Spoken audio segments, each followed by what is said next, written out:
Yeah.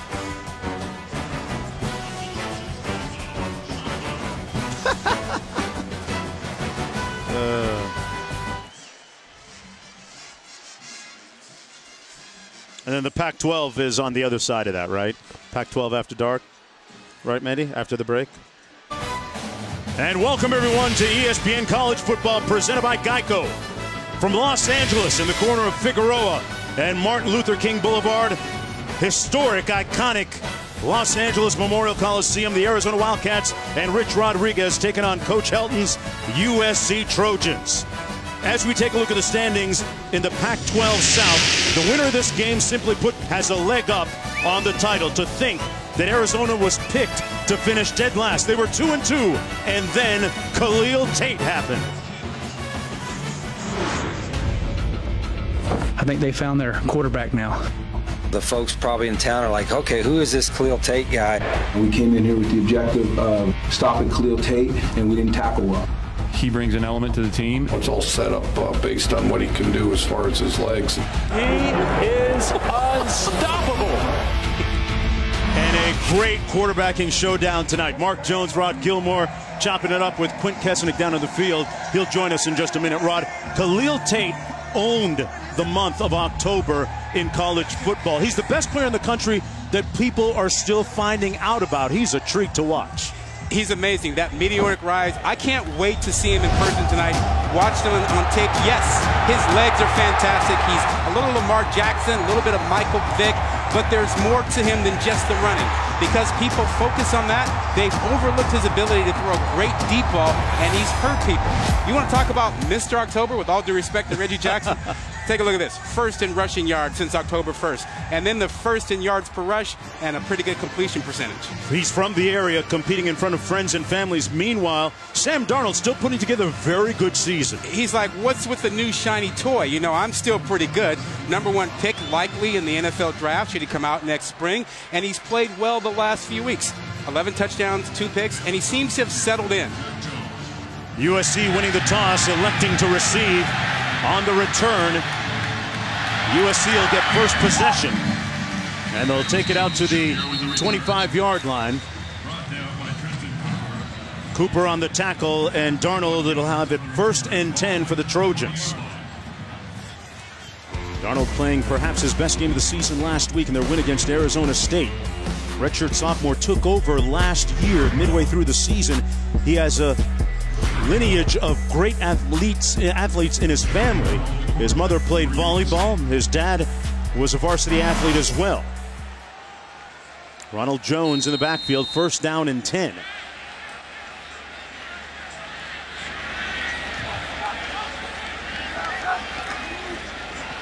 The handoff is to Jones, and Jones takes it out over the 25 to the 26-yard line. Darnold completing 63% of his passes on the season. 20 touchdown passes, those 10 interceptions a little bit problematic at times. He has got crazy accuracy, though, and that leads him at times to try to squeeze things into windows he probably shouldn't. But, boy, he's got an arm. Pittman goes in motion. They hand it off to Jones again. And Jones, who's coming off a strong performance last week, picks up another 6. The tackle made by Justin Belknap of Arizona. 1st down and 10. You know, people talk about Darnold having struggled early on this season, primarily with turnovers, including some fumbles, but you can't deny his skill set. A little bit of a high snap. They give it to Jones again for the 3rd consecutive time, and picks up another 1st down out near the 45-yard line. He's trending in the same direction as last week. Yeah, and USC feels they have a physical advantage in this game. And if that's true, Ronald Jones is going to have a monster night. He's coming off a 216-yard performance against Arizona State. Vision, burst, acceleration, combined with world-class speed. He hits home runs. Pretty combustible combination. Gets another chance here. Jones cuts it back and got tripped up at the 30-yard line, or else he had 6 on his mind. Flanagan fouls, making a touchdown-saving tackle on the 29-yard run. Watch when he makes this move up here. You will see things very, very clearly. He sees that hole. Great block by Brown, the guard up front. And the Trojans going fast on offense. A high tempo. Fields making the tackle on the play. Jones, the workhorse on this drive. Ronald Jones, 6-foot junior out of McKinney, Texas. Now he's going to get a break. Ware comes into the ball game. Cedric Ware, number 28. The lone back, a 3-receiver formation here. Vaughn's in motion. Now it's a trips right.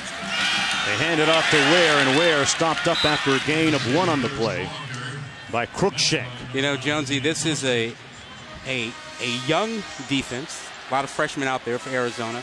Also undersized. Quint talked about this size advantage. You're talking about a front that really isn't very big. 250, 260, up against some 300-pound guys, and linebackers that are in the 220 range. There is a huge physical advantage for USC. USC hoping to maintain a semblance of balance in this game as Vaughns goes in motion to the top of the screen. Ware still in the backfield. Darnold complete over the middle to his tight end, Petit.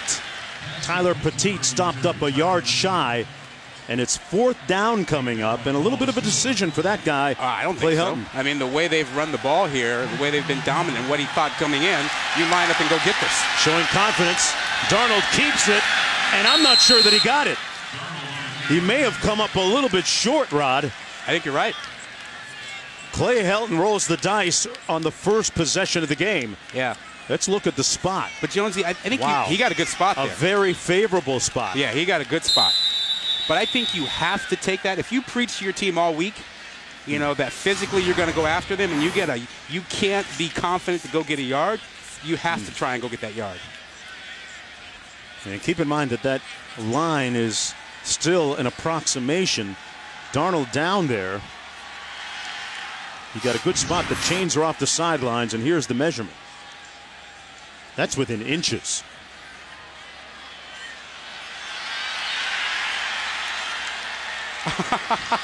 Oh, we got to get closer. It's that close. Arizona football. How often do you see a ref get down on his knees to look for any space? You'd think that in the day and age of all this advanced technology, Rod, there could be something a little more scientific with the first down marker. Well, scientific or not, how about the explosiveness of that defensive front getting into the backfield, creating a pileup where there was nowhere for Darnold to get any ground. I mean, he couldn't move his feet. Okay, so that Wildcats defense comes up big on its first sequence here. J.J. Taylor in the backfield behind this guy, Khalil Tate. The best player in college football over the last 4 weeks, by far, bar none. And now he is USC's problem. Tate hands it off. Stop made by Nwosu, a 2-yard gain on the play by J.J. Taylor. Khalil Tate started the season on the bench. In September, he played sparingly. There was an injury to Brandon Dawkins in the Colorado game, and that's when Tate got his opportunity. They hand it off here on the reverse. And a nice run by Ellison. Picks up 5 on the play, sets up a 3rd down and short. So Tate came off the bench after Dawkins was injured. And folks, he hasn't come out of the lineup since. He set an FBS rushing record for quarterbacks in that game of 327 yards. 4 weeks in a row he's been player of the week in the Pac-12. No one else has done that. 3rd and 2, and he hands it off for the first down again. This time it's going to be Taylor once more. And he hasn't carried the ball yet. I mean, USC is hyper-focused on him, and they've gotten Taylor involved. Now, you talked about Tate exploding on the scene. This has been a big week for him. And the question for him tonight is, how do you manage your emotions in this week? A lot of stuff has happened that we'll talk about. A lot of friends and family members here. He's from the area. Tate has thrown it well, too, downfield. No chance at that one. Oh, he missed it. For Ellison. Yeah, he had Brown. Brown was open down the field, but I don't think he saw him. But that would have been the way to go. He had a chance to get a big play there and missed it. But talking about his week, he's now on the Heisman scene. He was not on the Heisman scene, not getting votes last week. National writers have been visiting him all week. We visited with him. He's coming home. It's a lot to deal with, a lot of moving parts this week for this quarterback who's just been the starter for his 5th game now. On his first running attempt, he keeps it for a gain of 2. Houston Jr. makes the stop on the play. Khalil Tate, 4 consecutive Pac-12 Offensive Player of the Week honors. That's crazy. The first player to do it. Rod, they might want to name the award after him. Hey, remember, he did some of that when Bryce Love was going off at Stanford. He still got the Pac-12 Offensive Player of the Week. Had 275 yards passing last week in their win against Washington State. And he tries to pass here. Spins out of trouble and sacked back at the 27. Chris Hawkins was there. USC built a fence. There was no place to go. They didn't rush too far upfield. They made him dance in the middle of the pocket, which is what they want to do. Take the edges away. You saw Nwosu, number 42 on the outside, take away the left edge. That's the first sack that they've allowed since September the 22nd against Utah. Harris back for this punt for the Trojans at his own 30. Josh Pollock, low snap, and they get to it. A scoop and score, room service Trojans. Houston Jr. with the touchdown.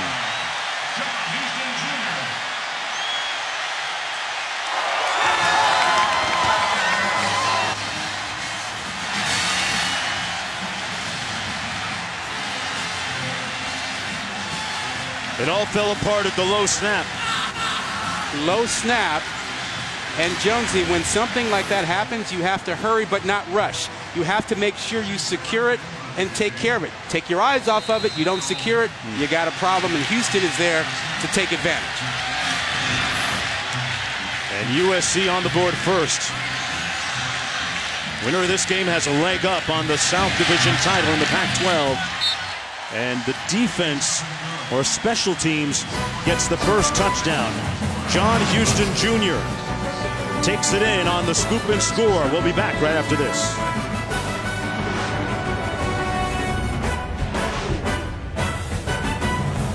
ESPN College Football, brought to you by Reese's Peanut Butter Cups. Reese's, perfect. Northwestern Mutual. Northwestern Mutual, we help you live life differently. And Enterprise, rent, buy, or share. How can Enterprise pick you up today? The city of Los Angeles aglow at night here at the Coliseum. Mark Jones, Rod Gilmore, Quint Kesnick down on the field. USC out to a quick 7-0 lead on the scoop and score by Houston Jr. Took it in 11 yards. On the return, this is Tyrell Johnson for the Wildcats. Has an alley and a nice return out beyond the 35. Adnan Burke, what's good?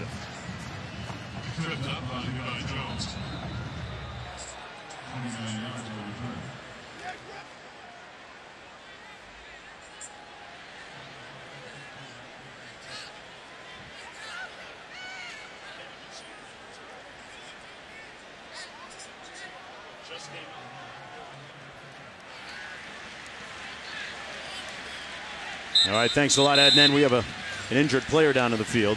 Donovan Walker, number 12 for the Arizona Wildcats, up and off under his own power. Boy, we got to look at Dante Pettis a little bit earlier. Him and his punt returns and kickoff returns. Crazy good. Yes, sir. J.J. Taylor in the backfield. That is Khalil Tate in for his second offensive sequence of the game. Brown in motion. He takes it on the jet sweep, but there's a flag down. He picks up enough for the first down, but will it stand?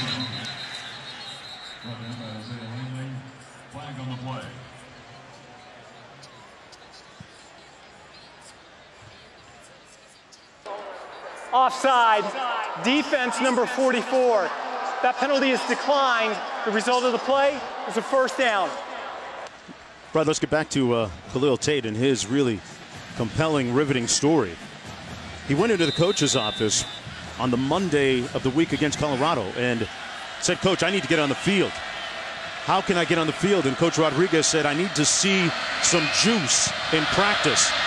You got to give it to me in practice and he did, and he's been doing it ever since, although this time brought down for a loss of 1 on the play by Nwosu. Yeah, a lot of people don't realize that Khalil Tate played against USC last season as a freshman. 72 yards rushing, not good on the passing front, 8 of 17 in that ball game as USC blew them out. But he was 17 years old. He was a little heavier, not quite into the playbook. This is an entirely different quarterback now. Yeah, dropped 20 pounds, much more explosive. Pulls it out, taking a shot downfield, and overshoots his receiver on the play, Sean Poindexter. And it's 3rd and long coming up. Yeah, that's the second shot we've seen down the field, but a little bit of contact here, a little hand-to-hand, a little pushing off by the receiver. That was Poindexter, 6'5". Mutual comeback. Yeah. 3rd down coming up. Now, this is not the ideal situation. Their drop-back passing game hasn't progressed to where they needed to be. They don't like this situation. Wouldn't be surprised to see a run here. 3rd and 11 for Tate. They send a little blitz after him. He loses ground and wisely throws it out of bounds. It looked like Tell was after him, and that's an interesting matchup within this matchup tonight, right? Yeah, we'll watch that all night long. Tell's an outstanding athlete and is going to get matched up to make some plays in space, including, with Tate. But, the drop-back passing game, Jonesy, is typically the last piece of the puzzle for quarterbacks. It's the hardest thing to do, to sit in the middle of the pocket, be patient, to feel the pressure, and also to see the field. Yeah, well, Tate was, during his recruiting and the process, adamant about playing quarterback. And this is going to take a propitious roll for Arizona all the way down to the 3-yard line, where Sam Darnold will start 97 yards away. His team up 7-0 when we come back. ESPN College Football is presented by Geico. 15 minutes could save you 15% or more on car insurance. And in part by Mercedes-Benz, the best or nothing. Look at one of the iconic symbols in the landscape here, the Santa Monica Pier. You're watching the Pac-12 on ESPN. It's the Pac-12 After Dark, folks. Mark Jones and Rod Gilmore. Should I give you some music behind that? A little slow jazz, please. The Quiet Storm. Big storm right now. The Trojans leading 7-0 on a blocked punt, scoop and score. And Ronald Jones has been the key cog offensively for them on the one drive they've had. And here he is again, getting it on 1st down. Bouncing it outside. Jones still on his feet. There's a flag down. Jones still on his feet. A 97-yard burst. Jones can't be stopped. Touchdown. But he can be stopped by a flag. All the way back at the 12-yard line. Nice of him to show us that 10.37 100-meter speed he had. Still has. It was real.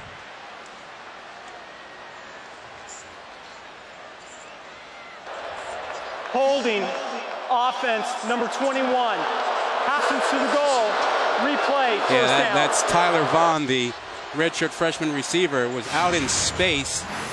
You'll see it on the perimeter to the right side of your screen, showing up right there. Just a complete hold, takedown that was inside, not on the outside. You saw the very beginning there. He was basically tackling him. Yeah, the official was right there, and Jones has to take a breather, of course, after that 97-yard gallop. Ball back at the 5-yard line now.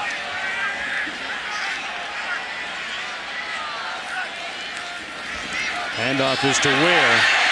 And Cedric Ware picks up about 6. Scotty Young Jr. making the tackle on the play. Here's a power set by USC. 2 tight ends. Creates an extra gap on either side that Arizona has to try and fit into. And remember, they're undersized. So it's a little bit more difficult for them. And USC may use a lot of 2 tight ends, may use a lot of 2 backs tonight. 1st down and 10 for Sam Darnold. Hands it off. Ware again. Great spin move. And a first down out to the 38-yard line. Schooler finally making the tackle on the play. You know, Jonesy, when USC runs this stretch play, these gaps get quite wide. See that hole? They just stretch out that defensive line, and then your good backs like Ware have a good opportunity to use that vision and dance a little bit. A little spin in the hole there. From the 26-yard line. And that is number 28. Cedric Ware again, brought down by Cruikshank and Wilborn. You know, getting back to quarterback Sam Darnold, took over last year, led them on a great run, and he's 16-2 in his last 18 games. You get back to his recruitment at USC. They got in on him late. Spring of his junior year, they invited him to camp, and he really balled out. They offered him a scholarship. At that point, it was Duke and Utah that had the upper leg in his recruitment. On 2nd and 9, a little pressure coming. Darnold, almost intercepted by Jace Whitaker.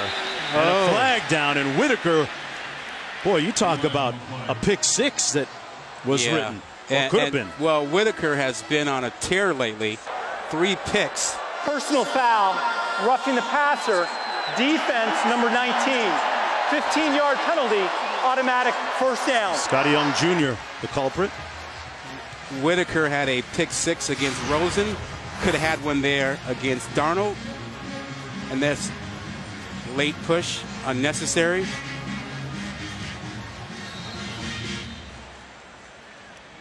You know, there's a thing about defensive backs. That's why they're on defense.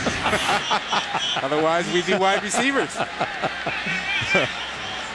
First down and 10 from the 42. This is the true freshman Carr.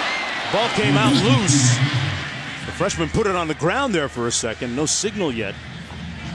And it's going to remain Trojan football. Getting back to Darnold and his recruitment. You know, when Coach Helton went to watch him in high school, he actually saw one of his games, and Darnold was 13 for 13 passing at halftime, and Coach Helton figured he'd seen enough at that point, right? Yeah. Well, pretty talented guy. Didn't play a lot of quarterback in high school, which is why he was somewhat under-recruited. 2nd down and 7. Burnett in motion. They set up the screen, and this is Ware. A couple of nice blocks in front of him. Out to the 42-yard line, and another first down. Flanagan fouls, and Young Jr. making the tackle on the 13-yard run. First down for the Trojans. Jones gets a break. Ware's been in for the last few plays, and you know, he played well against Arizona last year. Over 100 yards rushing in that blowout. Balance, the operative word for the Trojans offensively tonight. Well, more than balance, you've got this guy, Darnold, and you haven't had to use him. He's throwing 1 pass, 2 passes now? Yeah. He's throwing 2 passes tonight. First down and 10. Handed off again to Ware. A yawning hole up the middle. Tripped up barely. Right around the 20-yard line, and they are lacerating that defensive front. Yeah, run. watch the right guard, Andrew Voorhees. Voorhees pull around from right to left. Huge holes. Again, undersized. That line, that defensive line can't sit there. They have to move them. First down and 10, USC. You got to slant that D-line. You got to move some linebackers in. If they just sit there, they're just going to get mauled. They got to junk the game up a little bit? Absolutely. First and 10, the handoff to Cedric Ware over the left side. Still on his feet. Moved the pile about 6 yards for another first down and goal to go. Burns finally making the tackle on the 18-yard gain. Hey, Jones, you just feel this. Look at that offensive line. Dan step to the left. Look how far back they're driving everyone off the line of scrimmage. 3, 4, 5 yards. They're playing smash ball. That time Ware stopped up short of the goal line at about the 1. Ware 6 foot, 195 pounds, out of DeSoto, Texas. Junior. Yeah, when Marcel Yates, the D coordinator for Arizona, gets his troops on the sideline, they'll make some adjustments. They'll look them in the eye. They'll talk about moving. They'll talk about getting guys into every gap and getting low. Because you can't put on 20 pounds that's during not the halftime, right? No. Not unless you start buying them hot dogs and kettle corn. First charge of the game. timeout. This will be a full timeout. USC. I looked at some kettle corn here. Yeah. $15. LA prices, man. Kettle corn, $15. Gourmet kettle corn, I bet. Back after this.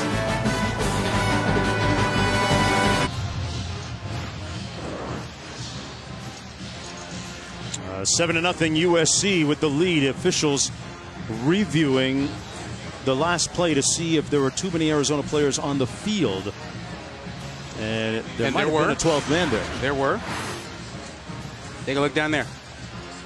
That's what they're doing. They're looking at that guy. Does he get off the field? There were probably 13 guys, and one got off it. Number 12 did not. And the official still reviewing the play. Clay Helton actually came out and suggested, quote unquote, that they have another look in a little bit more firm and imploring terms. But Sam Darnold off to a good start. This drive, Rod. Well, his offensive line is off to a better start, and looks like old-time USC football, doesn't it? Yeah, and the thing that frustrates Rodriguez is that means Khalil Tate is on the sideline. When USC pounds the ball like that, and Ronald Jones is second, already 65 yards. Said Ware, 64 already. Wow. That means Tate's on the sideline watching, and everybody's going, Mr. October. We haven't even seen him on the field. Yeah. People remember November the most. Both these teams in contention for the Pac-12 South Division title, both with one loss. And some interesting machinations today with Stanford surprisingly losing to Washington State, and so the Washington actually has the leg up on the Pac-12 North right now. Well, it's going to be fascinating to see how this plays out. A couple of upsets today. Ohio State going down. Wow. What will happen when we get our new rankings? Penn State losing. How about Michigan State, Spartan Nation rising up in the Big Ten? And that's going to be a heck of a game next week when Ohio State and Michigan State collide. Are they still scoring in that Bedlam game, Oklahoma State? What are they at, 95 now or something? Yeah, defense optional in the Big 12, it seems. And the officials still taking a look, trying to figure this out. With 4:01 to go in the first quarter. You know what? I want a new rule. Cap, time limit cap. If you can't figure it out after 90 seconds, you can't figure it out. Move on. Yeah. Move on and play. Yeah, you don't want to get forensic experts out here. After review, there were more than 11 players on the field for the defense.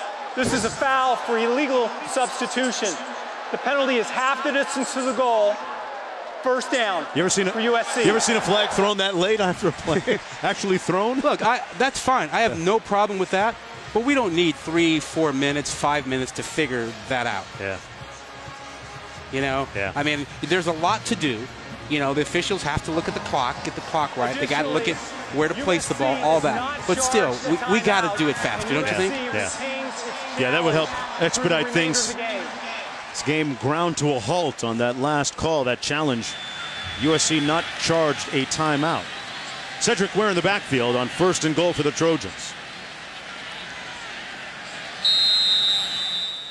See if Marcel Yates, the defensive coordinator, made some tweaks yet, because they have been weight roomed on this drive.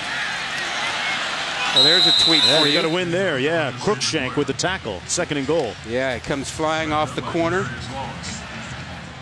Q? Yeah, they like Chris Brown, their left guard, 77. He's their strongest blocker at the point of attack. He won his matchup, but they lost the edge. Yeah, Crookshank came fast off the corner, and expect to see a little bit more of that. Little bunch formation to the right of Darnold. Looking into the end zone. Picked off! Crookshank. And the Zona defense gets a huge win. First down at the 20-yard line. Wow. Well, and one of the biggest crimes here for Darnold is it's an early down. No reason to take that chance, but what are you seeing?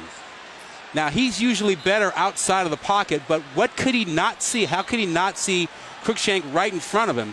And how about Crookshank making 2 back-to-back plays to get his defense off the field and give his offense a chance to get back in this ballgame? Huge play by Dane Crookshank, the 6'1 senior, on a very young team. 1st and 10. Khalil Tate time, but he hands it off again. A gain of 3 on the play by Taylor. Adnan, what's good?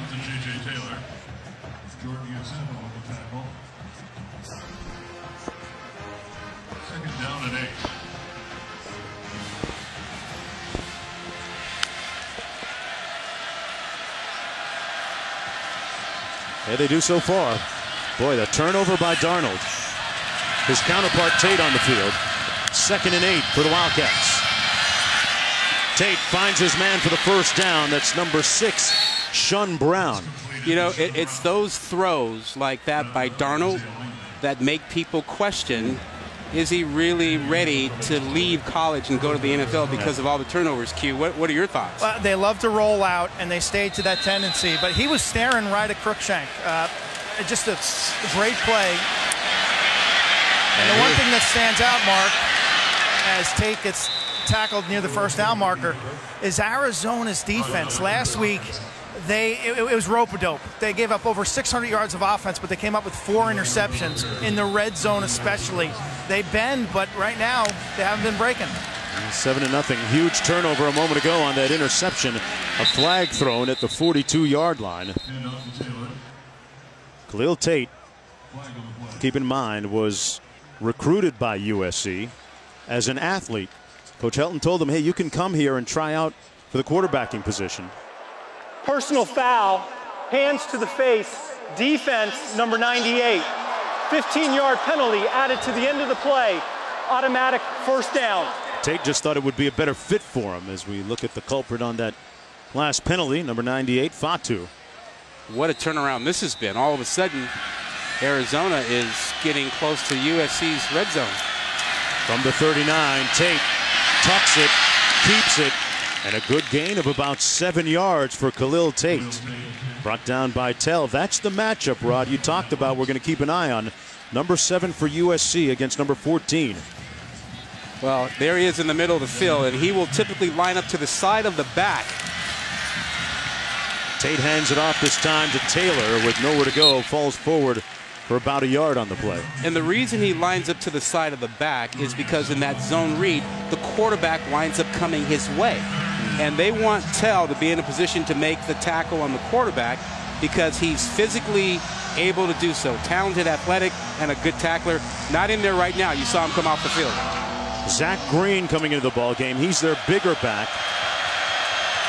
Their grinder.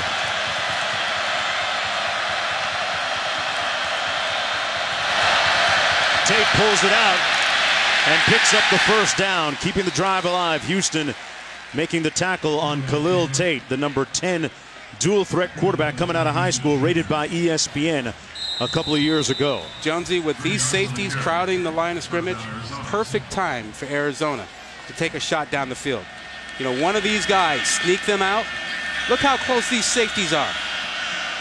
8 yards near the line of scrimmage. That's Wilma or Nunley, number 81 or 85. And there's the ladder.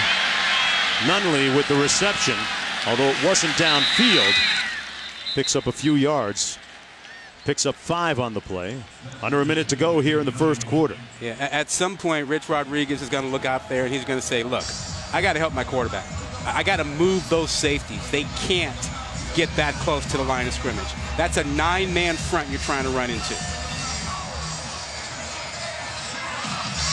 Moving back. 2nd and 5. There's Tell keeping an eye on Khalil Tate.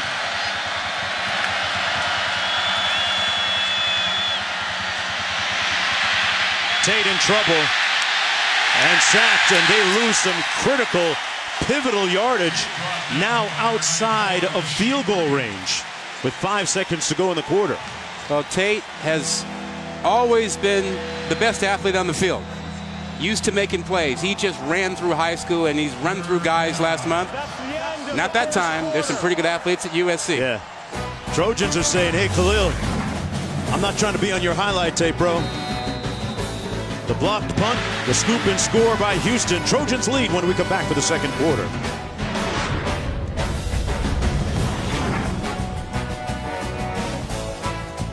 The College Football Playoff Top 25 Ranking Show.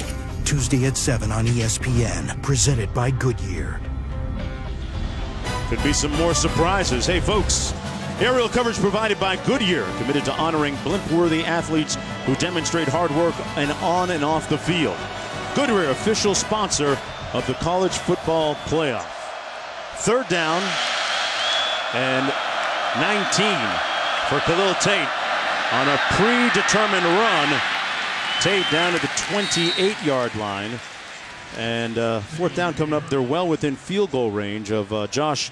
I like Pollard. that call. I like that. What do you like about it? It gave him a chance to get a shot at 3 points. You know, picking up a 3rd and 19 isn't all that easy, but they've got a good, strong kicker.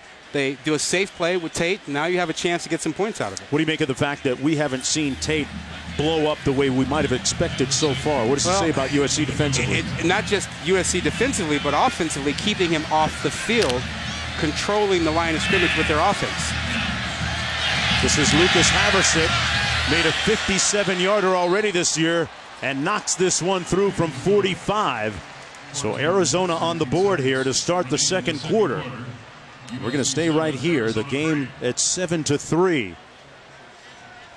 But one of the prevailing storylines is the emergence of that USC offensive line rolling up their sleeves, Rod Gilmore, and playing some effective smash ball. Oh, yeah. We've talked about their size advantage, what they've done, just kind of mauling that smaller front. But let's not overlook that you got two great bats behind that line. Jones using his vision and his speed to pick up a lot of yards.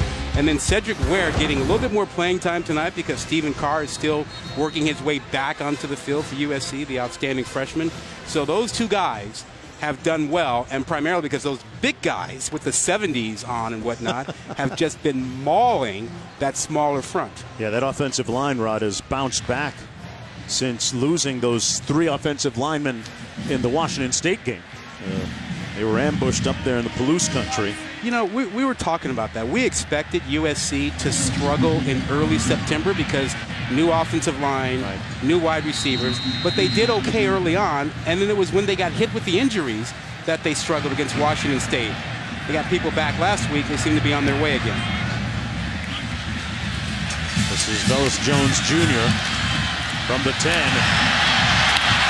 Boy, great wheels out to the 35-yard line. A nice return. It'll be 1st and 10 for Sam Darnold from there. Hey, kick off your Week 9 with Sunday NFL Countdown at 10 a.m. Eastern Time. Tom Brady's backup sit down to talk about him a little bit. Plus, the story of how Carson Wentz went from hometown hero to MVP contender with Philly. Then our Week 9 Monday Night Football matchup, Lions-Packers at Lambeau. Monday Night Countdown kicks off coverage at 6 p.m. Eastern on ESPN. I'm just sick about the injuries to quarterbacks. You see Aaron Rodgers go down, and then Deshaun Watson. It's awful. And even stranger is that Colin Kaepernick doesn't have a job. Ball out to the 40-yard line as Scotty Young Jr. is brought down at the 39-yard line. Ronald Jones there, a.k.a. Rojo to his teammates. Coming off a 200-plus yard performance last week in their win against Arizona State. Approaching 1,000 yards on the season. Could get there tonight, the way he's going. You know, that is the perfect play for him as you see him bust through the line. They run that stretch play. We talked about it earlier. When you stretch that defensive line, you create wider gaps. He's got great vision. And because he can just plant his foot and cut upfield, he's a slasher. He runs that play really, really well. 4-receiver formation. We'll see how Darnold bounces back after throwing that interception in the end zone on the last drive. 3rd and 1. Jones gets the call, got stoned, and short of the first down. Look at the spot. How about Tony Fields? Wow, balling out there. That's your weak side linebacker. He is one of those 5 freshmen starting on that defense. 6'1", 225. Very instinctive. And he just threw his body in there against the big guys and won. Played on a state championship team out of Las Vegas, Nevada. You hear a chorus of boos, a smattering of boos as USC electing to punt this time on 4th down. Remember earlier they got stoned on a 4th down gamble. Shun Brown back at his own 20-yard line for Arizona. USC. And the Trojans going to call the timeout.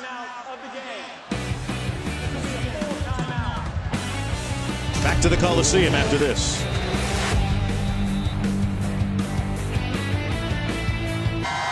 Taco Bell is a proud partner of the College Football Playoff. Be on the lookout for Taco Bell student sections. Passionate fans like these at games all season long. Mark Jones, Rod Gilmore, Quint Kesnick down on the field. Ball at the 43-yard line. USC on offense on a sparkling night here in Los Angeles. There's a look at the Coliseum on the exposition. Rolling the dice here, Jonesy. Yeah, going for it on fourth again. You know, they did this earlier, and they got stoned by Arizona. Arizona, their first charge timeout game. Yeah, that caught Rich Rodriguez by surprise. He expected them to punt and had to burn a timeout there so that they could set up for this. But remember, USC went for a fourth and about a half yard, and Arizona stoned them. But that was in scoring territory. Yes. They were heading down there. But now, if you don't get this and you turn this ball over, you may be forfeiting all the momentum that you've built up in the first quarter and change of this game. I mean, USC's dominated this game, but you don't make this and you turn it over. Yeah. Arizona's like, that's a turnover. Two things to point out. Tyler Petit, their tight end, was taken to the locker room for observation. And this personnel grouping here, I'm surprised to see Stephen Carr in at tailback with a fullback in front of him. The true freshman, Gardenia, California, gets the call here. Spins forward, and it's going to be close. He may have fallen forward to get just enough right at that first down marker. Yeah, I think he barely got that. And Q's point about Carr being in, you're talking about a guy coming off injury who really hadn't touched the ball, and then on a critical fourth down, he gets the ball. How about Clay Helton having a lot of confidence that was going to work with a guy you haven't fed much tonight? Yeah, came into the game with a little over 300 yards rushing, but averaging 6 yards a carry. He is talented. First down and 10. Gets it again. And brought down just shy of midfield by Dane Cruikshank. 6-yard gain on the play. Stephen Carr. Are you surprised that Darnold has struggled tonight? I mean, 2 throws, 1 pick. Should have been 2 picks, possibly. It's something that at least we got the sense watching film the last couple weeks that he was getting beyond that. Yeah, he was trending in a great direction. Not seeing his A game yet, but still a long way to go. 2nd and 4. Stays in the pocket and fires a dart complete to the boundary. Jalen Green with the reception. That's Khalil Tate's good buddy. They played high school football together on an 8-yard catch. Here's a good look at him in the pocket, coming off finding his secondary receiver. You know, he's got a great skill set. I mean, he's patient and the like. Went through his progressions. Yeah. First down and 10.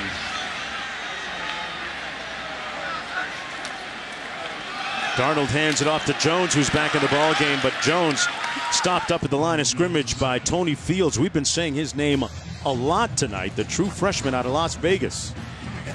Getting back to Darnold, you know, the last thing we talked about, drop back passing, when you're in the pocket versus outside the pocket, you see he has struggled more in the pocket with picks.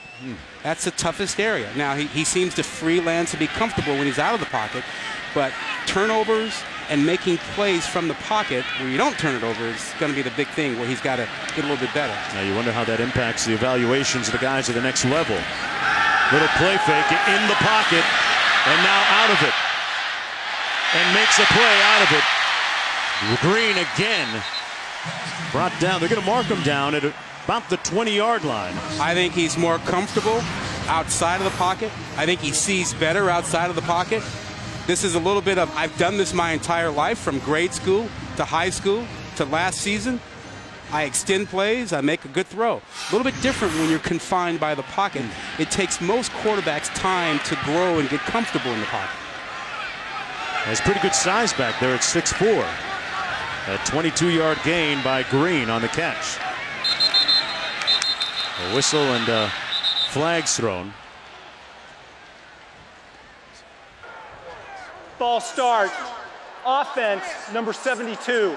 5-yard penalty, first down. You know, right back to Darnold, that versatility in and outside the pocket, maybe a function the fact that he played a bunch of different sports, including basketball. Sure, yeah. And Coach Helton actually said that Darnold wanted to stay and not enroll early in January as a freshman because he wanted to finish his varsity basketball season in high school. Bravo, more kids should do that.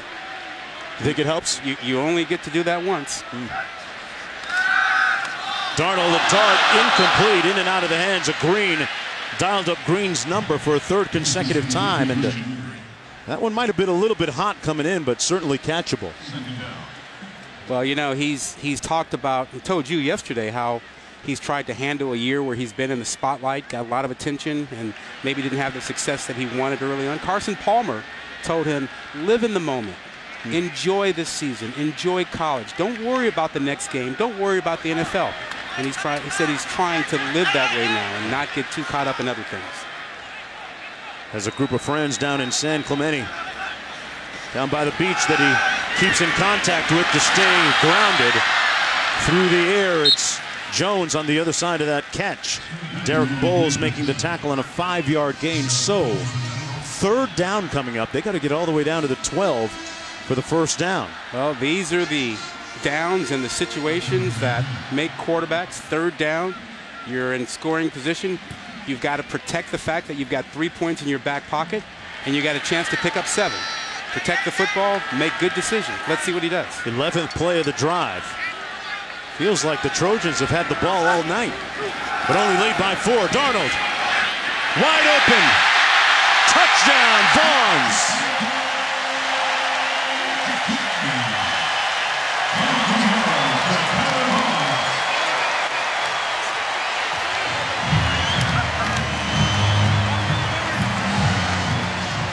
Oh, now that's the stuff you love.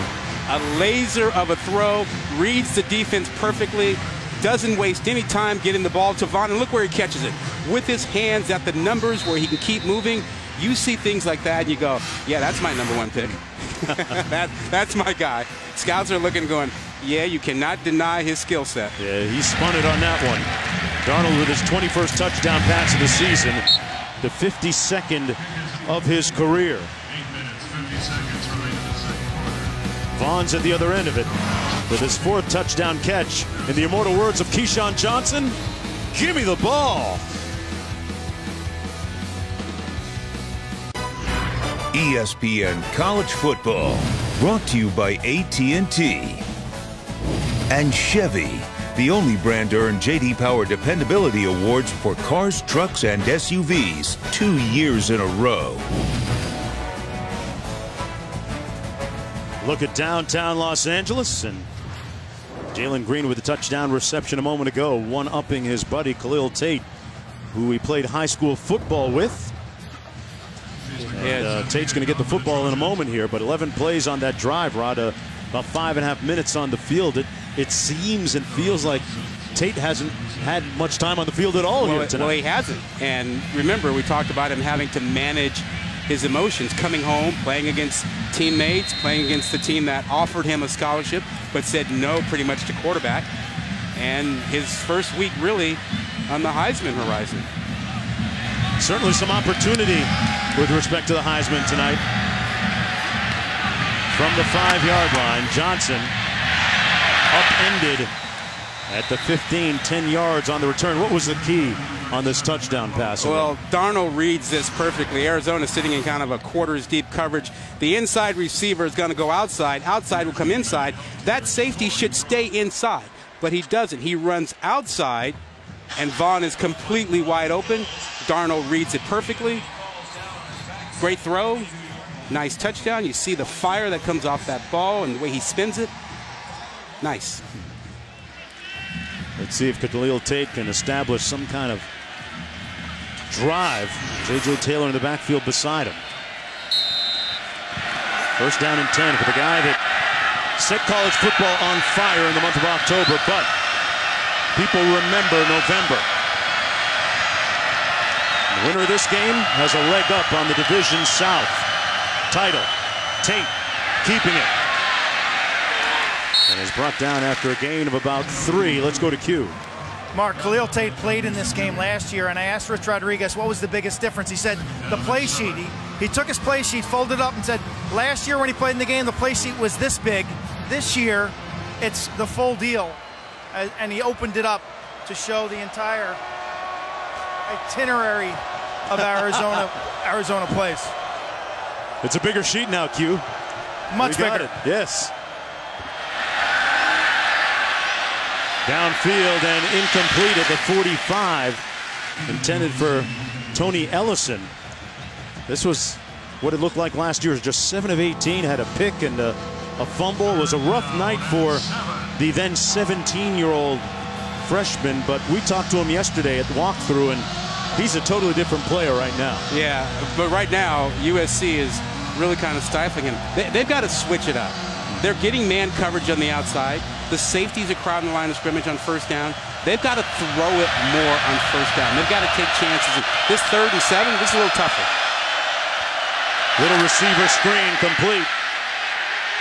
That's Brown. Shun Brown going to be stopped up about 5 yards short of the first down. Houston Jr. in on another stop for USC. Jonesy, I guarantee you, Rick Rodriguez and company and his O coordinators will be over there talking about, look, these safeties at 7 yards and these corners pressing us, we have to throw on first down. We got to loosen them up and take shots. You can't keep running into that. You can't get Tate loose. Yeah. He's been bottled up. Remember, we had a low snap that led to a blocked punt and fumble recovery for a touchdown earlier. Josh Pollock. Boy, low kick. He barely got that off at the 43. This is Harris. Tripped up at midfield, but falls forward into Wildcat territory. The Trojans will start off with good field position on this drive after the 9-yard punt return. Back to the Coliseum after this.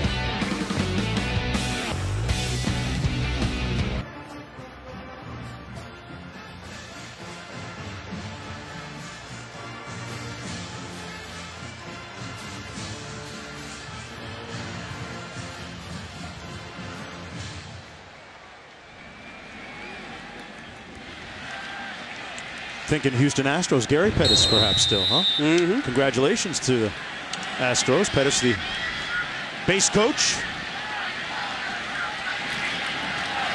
Ronald Jones on the handoff, trying the left side of that offensive line, which is showing a lot of push today. Derek Bowles in on the tackle for the Wildcats. 2-yard gain for Jones on the play. Jones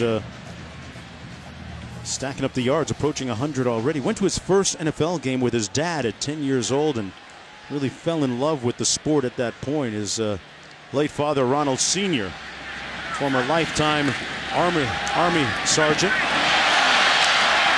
On the screen, Imadu Tebebe. And Darnold took a hit on this play. Yeah, Imadu just came across the backside of the formation, completely unseen, for a nice little screen play. Kind of picks up some good yardage there. And you're right, Darnold kind of took a little tumble there, but it's a big boy. He can handle that. Yes, 6'4", 220. First down and 10. Jones trying to get to the edge, and a nice tackle by that Wildcat defense. Colin Schooler, interesting story right there. Had a pick 6 last week in their win against Washington State. Schooler played high school football against Sam Darnold, and when I asked Darnold about it, how'd he do? He said he had a pick 6 against me too.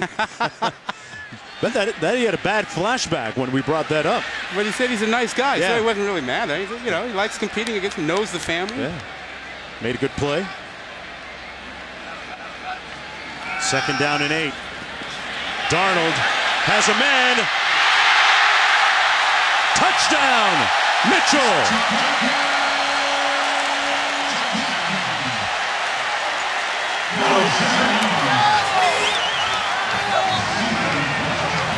Jonesy, you can talk about the turnovers, talk about maybe some bad decisions at times that led to those turnovers, but when you see throws like this, oh my goodness. I'm not sure how many guys in the NFL can make that kind of a throw in that position, wow, that is great. And a great catch at the other end by Stephen Mitchell Jr., who's been dealing with a shoulder injury. Awesome. Haul that one in. Yeah, good route, good layout, good throw. And USC up 21-3. And the still stoic countenance of Sammy D. Call him Sammy TD right now.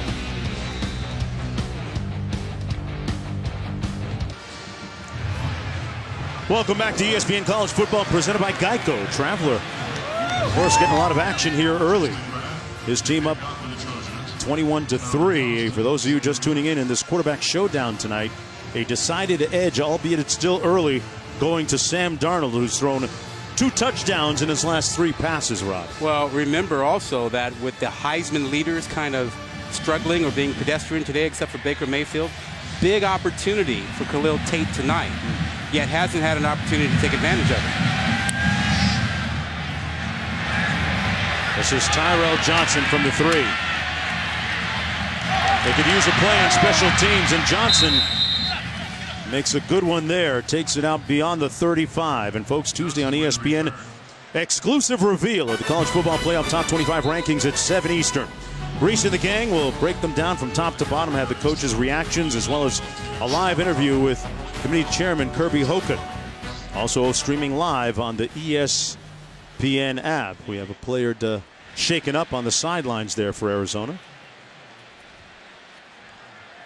I thought the committee did a good job last week with their initial rankings. How surprised were you that Georgia was above Alabama? You know, that's fine. I said last week that, you know, early on there's a little bit more focus on the objective. And the committee members, in my view anyway, that subjectivity evaluation of who looks better, eye test, doesn't really factor in early on for them. I think most people would say Alabama is a better looking team and should be number 1. I had Alabama number 1, but it didn't surprise me that because of Georgia's wins and having played, you know, Notre Dame, that they put Georgia number 1 and had Alabama 2. And of course, that's being a potential matchup in the SEC championship game. Be interested to see what happens to the loser of that one and their involvement in the college football playoff. Tate just 4 for 8 so far. Make it 5 for 9 on that completion. Shun Brown on the other end of it. But that's the right approach. We talked about the need to throw the ball on first down. What does that do to the defense? You know, they've been creeping up. Look how close these safeties are. Look how close they are to the line of scrimmage. You loosen them up when you start throwing. They're up there for the run game. Tate pulls it out.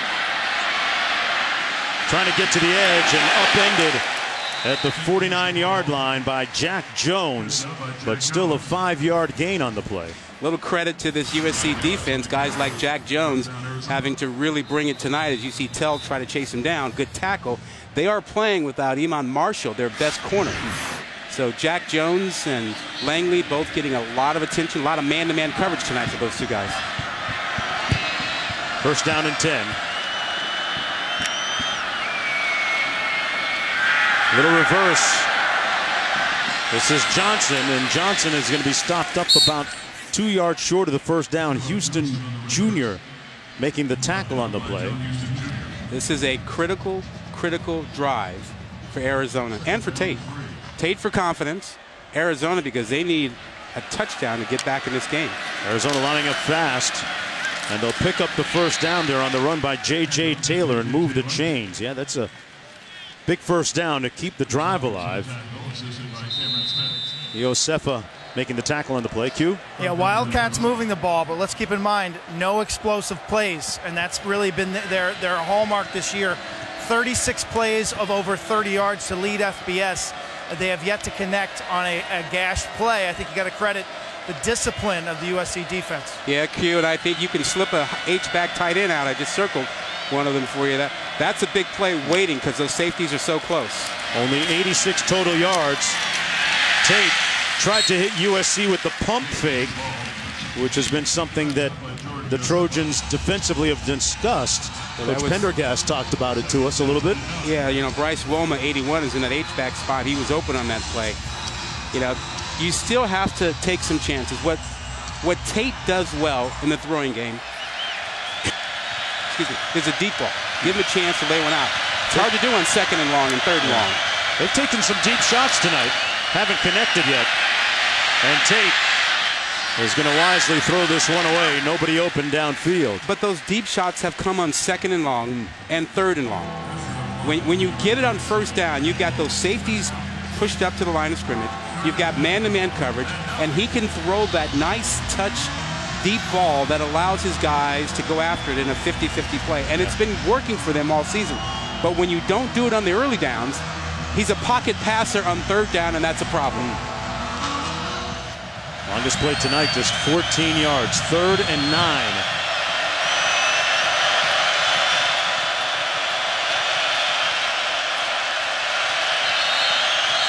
Play clock at 3. They're going to have to burn a timeout here. And they'll have one remaining. Good time to talk about it, because you know what, Jonesy? You might be thinking about, what do we do on 4th down if we don't get that? You think they're at that juncture of the game already?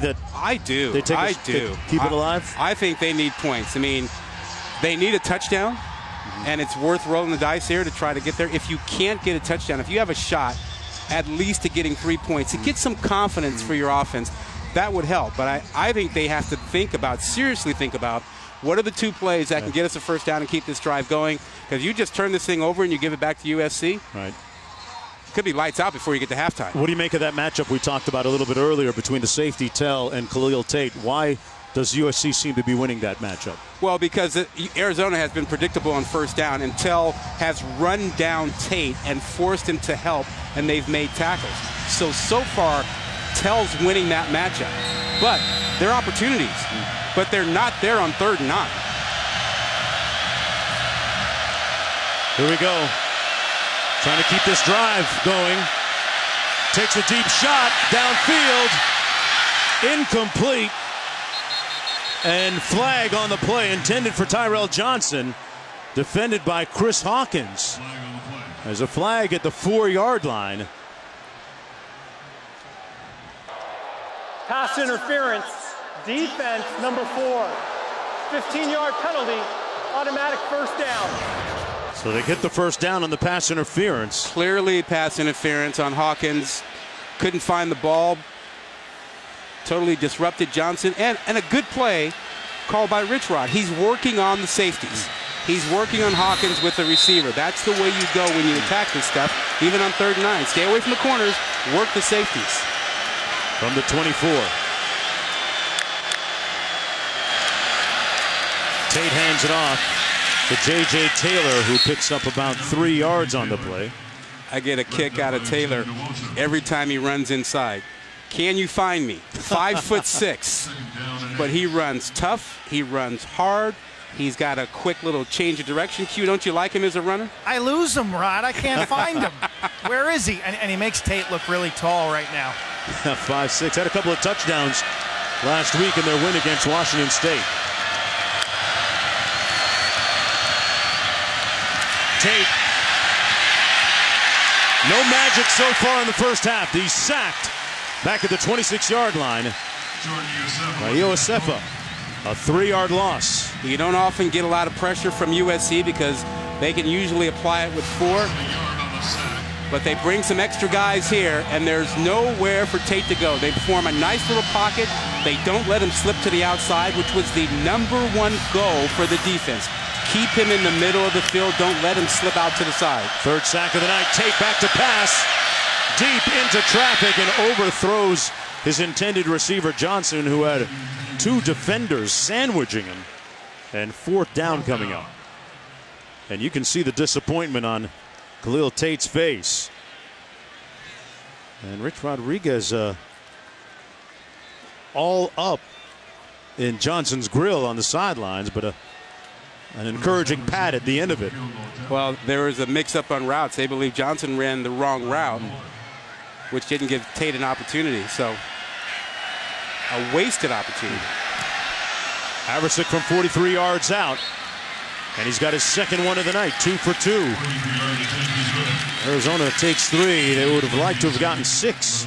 Well, getting points, any points out of that is good for, confidence and getting a little rhythm and feeling like you can move the ball. Rich Rodriguez said that they practiced and prepared to win this game all week in practice. Folks, Stream every ESPN and ABC college football game live or at home or on the go. You'll get access to scores, news, highlights all season long. Just download the ESPN app and start streaming now. You know, Arizona's season, Rod, has already been what you could, call a success when you think about them being picked by the quote-unquote prognosticators and experts to finish last in the Pac-12 South. Last year coming off a 3-win season and already in a very good position. You know, they could go in at halftime. If they get a stop here, they should go in at halftime feeling like we gave away 7 points on special teams.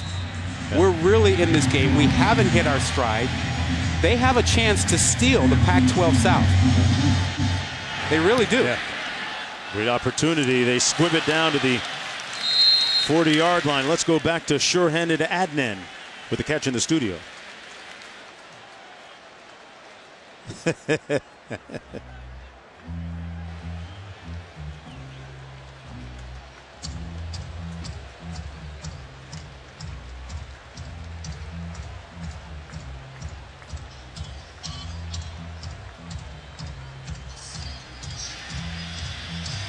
How far do you think Jesse and Joy will move up Miami?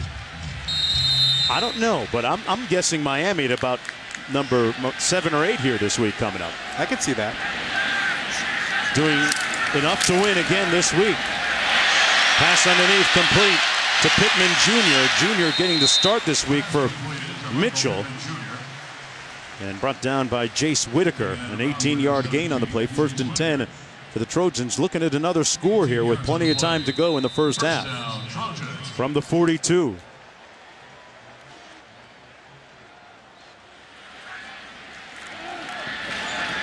Little blitz on Darnold and shows you his versatility. Put his shoulder down on Burns there and picked up the first down. Don't sleep on his mobility, folks. He's an athlete. No toughness. How about switching the ball to the outside hand? Little running back savvy there, huh? Well, he's looking at a defensive back, looking it up, going, I'm not going to run away from you, Mr. Burns. You're 170 pounds. I got 55 on you. Flag down on the field. False start. Offense, number 88. 5-yard penalty, 1st down. Matter Bebe that time, the culprit. 1:49 to go in the second quarter. USC's 2 losses this year against Washington State and Notre Dame. Ronald Jones in the backfield. Darnold has connected on his last 5. This time he hands it off. Flag down. Jones brought down a couple yards shy of the first down. Flag on the play. Holding. Offense, number 70. 10-yard penalty. Replay, 1st down. The right tackle, Udoga, got him this time.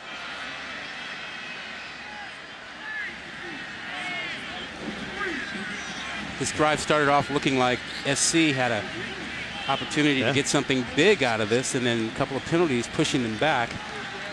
And McGrath has kicked the field goal of 51 yards already this year, so he's got great leg strength. Arizona struggles with the pass rush. Darnold over the middle. Incomplete. That should have been caught. It looked like it was Matter Bebe. Yep. Hit him in the hands. 2nd and 25 with 1:31 to go. Yeah, the challenge for Arizona is really how do you get pressure on Darnold? They really don't have a major pass rusher. They don't like to play man coverage on the back end. The matchups aren't great. So how do you get the pressure? Darnold sets up the screen. This is Carr. Great cut inside the 40 to the 36 where Young Jr. makes the tackle on the play. Picked up 10. 3rd down coming up for the Trojans. But in field goal range. 3rd down and 15. 3rd and 15 to go with 1:09 to play.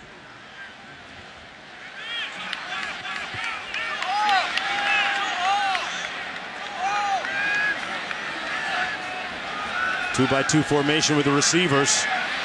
Darnold has all day and overshoots a wide open Tyler Vaughns. You know, they only rushed 3 and dropped 8, so it's a lot harder to see receivers when you've got 8 defenders back there. And I don't know why Darnold missed him. He saw him at the last minute, and usually his accuracy is pretty good. He's way off on that one. And that would have been a first down. And then some. And he's going to stay on the field here on 4th and 15. But right now, USC does not fear the Arizona offense getting the ball and having a quick 1-minute drill on them. They want to take their chance here. And we're going to take a timeout. USC, their second charge timeout of the half. This will be a 30-second timeout. Folks, aerial coverage provided by Goodyear tonight, committed to honoring blimp-worthy athletes who demonstrate hard work on and off the field. Goodyear, official sponsor of the College Football Playoff. Love seeing the blimp at our sporting events. Yeah, it's a good day when you see the blimp. Oh, I want to see that come across, scrolled across there. Good day in LA. Full moon tonight. Yeah, especially when you don't drop the $15 on the kettle corn. I was not going there. I'm going to get you some kettle corn at halftime. Don't do that. I'm going to reach in my pocket and hook you up. No, I'm philosophically opposed to that. There it is, kettle corn. Gourmet. That's a $15 bag, man. With about 500 calories. Hey, man, the way you burn that off in the weight room, though, Rod, that's easy, man. Yeah, they bring I'm in cheap, the man. I'm just cheap. No truth to the rumor that Rod Gilmore goes into his pockets like he's got fish hooks in there, folks. Sean Brown standing on his own 10-yard line for this punt from Budarovich. And Brown gets the fair catch at the 17. A little bit of a lost opportunity that time for USC after taking over with time to get into field goal range at least. I thought they were going to take that shot on 4th down because, really, the Arizona offense has not threatened them with big plays tonight. Their defense has played well. I thought they would take the shot. You know, you think about what Tate has done tonight. They've really kind of, corralled him rushing, only 19 yards. Passing, they haven't hit a deep ball. Well, Clancy Pendergast, the defensive coordinator for USC, one of the MVPs right now, with a great game plan for Khalil Tate and executed well by his players. He used in the NFL what he called the Vic rules for Michael Vick, and he's probably going to have to rename them the Tate rules here. It only takes one play with Tate, though. Houston Jr. making the tackle on the play on J.J. Taylor. And so far, there he is. There's Clancy Pendergast. And, his Tate rules tonight, getting Marvell Tell really kind of tracking Tate and making sure that you had a guy who could make tackles in open space, sometimes bring him. 2nd and 9. Tate going to take a shot downfield. And that thing hung up there forever. Sean Brown, the intended target, working against Langley. 3rd and 9 coming up. You made a comment yesterday that I thought was interesting when we were talking about Tate's recruiting at USC, and Clay Helton said, yeah, we loved him, we wanted him, but we had to be honest with him. And you were like, wow. In recruiting, there's some honesty. And USC was honest and said, you might come as quarterback, but you might play receiver or DB. Yeah, sometimes student athletes get sold a fake bill of goods. Gain of 3 on the play by J.J. Taylor. With 5 seconds to go, and USC going to call a timeout here. Timeout. USC, their 3rd and final. I love the call, Mark, because you've got some punting issues this evening with Arizona. A bad snap that led to a touchdown, a near block, and now with 4th down, you kind of put a little pressure on Arizona. Are they going to snap it long? Are they going to give the ball to Tate and he's going to run around for 5 seconds and take a knee? So you put them in a little bit of a bind by calling that timeout. No, I agree. That's a good call, Q. And I think Arizona should go ahead and kick it. A little punt safe. Take your time. Make sure you're protected. Oh, but look what. Rich Rod's going to do the alternative. He's going to have Tate run around. Yeah, this is the old I know that you know that I know that you know. I'm thinking of punting. Timeout, Arizona. Their third and final timeout. And the chess match continues. So Arizona burns its final timeout of the half. You think you can outsmart me with that timeout? I can outsmart you with my timeout. Rod, I feel the old banana in the tailpipe coming up here. On 4th and 6, all this for 6 seconds to go in a first half that has seen the most electrifying, the most imperious, dynamic player in college football over the last month been stymied by that Trojan defense. All that for the punter to come in. Back to where we started. We said punt safe, get rid of it. Josh Pollock, let's keep an eye on the snap, though. Harris back on his own 43-yard line for the Trojans. Good snap, and he got it out. They came after him. And the ball out of bounds with 1 second to go. So a Hail Mary here, Rod? Absolutely. If you called all those timeouts to get the ball back and you got Sam Darnold, you better make one throw to the end zone, right? Yeah, make it worth the while.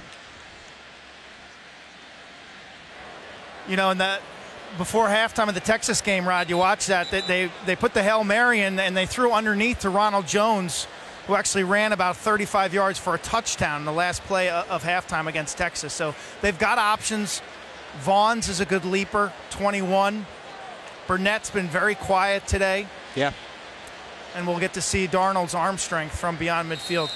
Great observation there on the reference to the Texas game, Q. 1 second to go.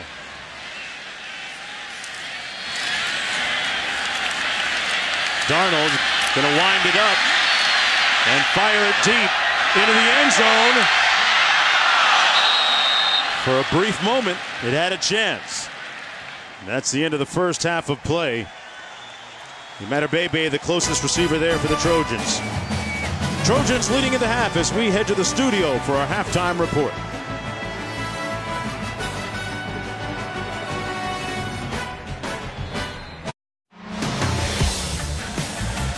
Josh Pollock, low snap, and they get to it. A scoop and score, room service Trojans. Darnold, wide open, touchdown, Vaughns. And welcome back, everyone, to ESPN College Football, presented by Geico from Los Angeles and LA Memorial Coliseum at the corner of Expo and Vermont. 21-6 at halftime. Both teams ranked in the top 25. USC has won the previous 5 meetings between these two. Mark Jones chopping it up alongside Rod Gilmore, Quint Kesnick down on the field. Joining us in just a bit. Rod, what has to happen here for Arizona to get back in the game? Really need to get something on this opening possession, and they have to get Tate involved. He hasn't really been on the field an awful lot, so they need him to do something. Yeah, can't make big plays when you're on the sidelines for most of the first half. But Arizona going to receive here to start off the third quarter. Tyrell Johnson on the kickoff return. And he takes it out to the 31-yard line. This was a big week for Tate, making a homecoming to L.A. Khalil Tate, Inglewood, California, quarterback.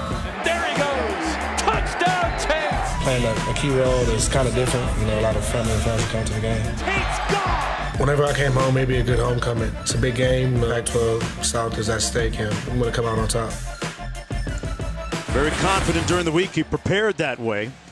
But there's a look at the numbers from the first half. Just 5 of 12 passing. Rod, you talked about them having to break tendency on first down, especially. Let's see how they get started here in the third quarter. They pass it on first down for about a 3-yard gain to Shun Brown. Q? And that play right there is what you're going to see a lot, according to Rich Rodriguez, who says we have to take what they're giving us. Well, the corners are bailing on first down. Pitch and catch, it's pretty easy. Don't panic, and he wants Khalil Tate's vision to be a little better when he is under duress. Meanwhile, Clay Helton loves the fact that their defense has been gap sound and no big plays. They've been the first team to slow down Tate since the first start he made in the whole month of October. 3-yard gain by Tate. It'll be third down about 2 with Smith on the tackle. 2 guys. Marvell Tell, who's tracking Tate, number 7, at the safety spot. And then whoever that unblocked defender is kind of rotates over to try and take Tate. So they've got 2 guys really kind of focused on Tate, and it's worked so far tonight. No really big runs by him. They're just 2 of 8 on 3rd down tonight. 3rd and 2. Play clock down to 5.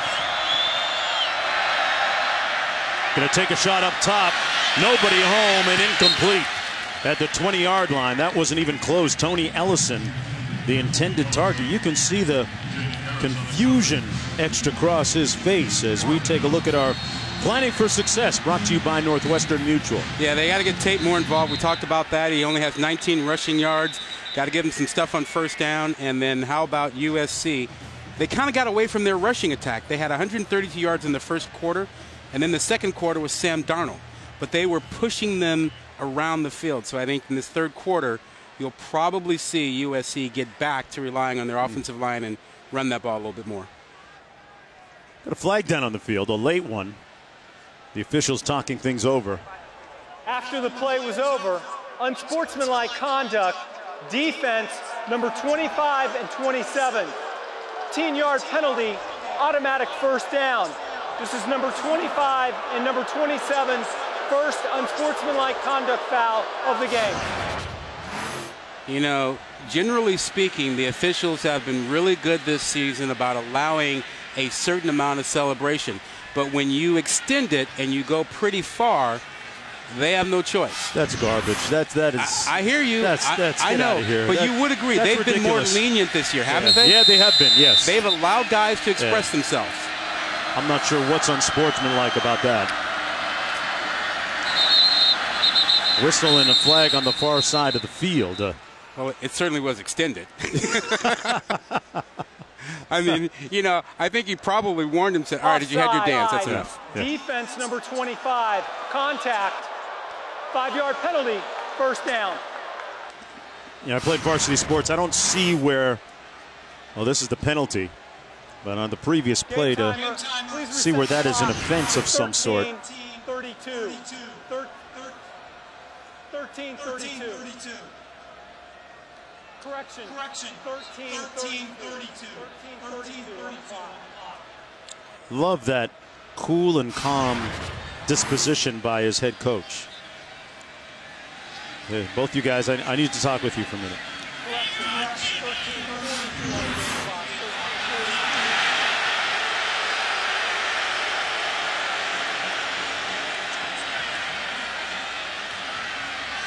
What do you think Helton's saying to his guy over there? Probably reminding them about, you know, composure, poise, playing like a champion. Yeah. They run it for the 1st down. That's Nick Wilson. You know, you ask guys to play with emotion and fire, and it's not a situation where you play varsity sports. You just don't hit the switch and become a robot. No, well, and he's opened up a little bit. Chris Hawkins went into his office and said, hey, coach, we're a younger team. Yeah. We need to have some fun. You know, you got to let us loose a little bit. He said, you know what, you're right. But then there's a line. You know? 1st down and 10. Tate pulls it. Pass is complete to the 30-yard line. That's going to be Tony Ellison, who he tried to find a few times in that 1st half. A pickup of 7 on the play. 2nd down and about a long 3.5 to go. Yeah, USC has done a great job of boxing Tate in, not letting him slip out. Hands it off this time to Nick Wilson, the 5'10 senior out of Fresno, California. One of their leading rushers coming into the game, Cameron Smith, making the tackle. So 3rd down coming up. 1 yard to go. They go quick. Tate pulls it out and does it himself. He got enough for the 1st down as they try and rip the ball out, and Teal was there along with Hawkins. But Khalil Tate still on the field, courtesy of that penalty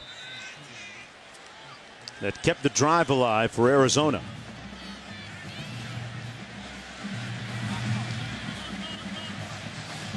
That's the guy who's really been having a night. He's been tracking Tate, lining up on the side of the back where he expects Tate to go. Pulls it out to pass. Has a man on the sidelines. They're going to say it's complete. That's Taylor out of the backfield. Wow, what a catch by J.J. Taylor. 18 yards. He keeps that toe. Oh, wow. In bounds. That was beautifully done. Watch that right foot. Watch the right toe. That's inbound. Question, did he step out beforehand? And they're going to look at this one. If it stands, it's their longest play of the night. And a first down for Arizona. The previous play is now under replay review. So it's not the catch, Jonesy. It's right before the catch. That foot, the left foot, and then the right foot. He voluntarily steps out of bounds and then comes back in and is the first to touch the ball. That's going to be overturned. It's going to be ruled an incomplete pass. If he doesn't step out of bounds before he catches it, that's a beautiful play. But yeah, the catch itself was great. Now, he stepped out with both feet at different times. There you see, watch the left foot. Left heel, that's out of bounds clearly. So he's out. And then this foot, that one's out. Yeah. Then he comes back in to make the catch. Right. He's not allowed to do that, so this one seemingly will come back. What a catch by J.J. Taylor, talking about his size, being able to hide behind those bigger offensive linemen, that time sneaking out of the backfield to show his pass receiving skills.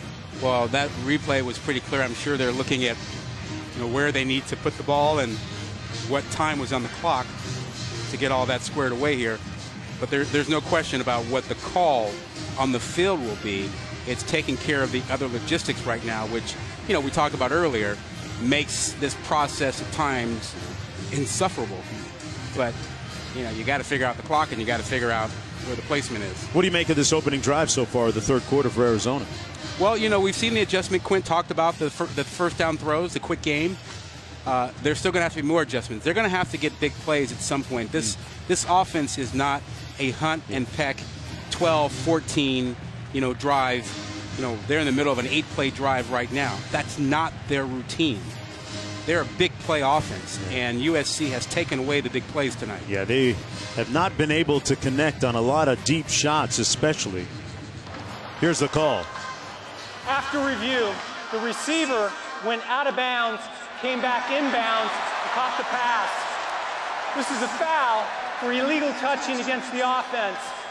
The penalty is loss of down at the previous spot. It'll be second down. There's your call. The ball back at the 24. You like that throwing on the flag with the camera on you? A little late, man. Yeah, but is that for drama? Yeah, or what? You think it's a little overly dramatic? The second time we've seen that tonight. Well, you got to throw the flag at some point. Yeah. Why not do it with the microphone? You got everybody's attention. Yeah. And the close-up.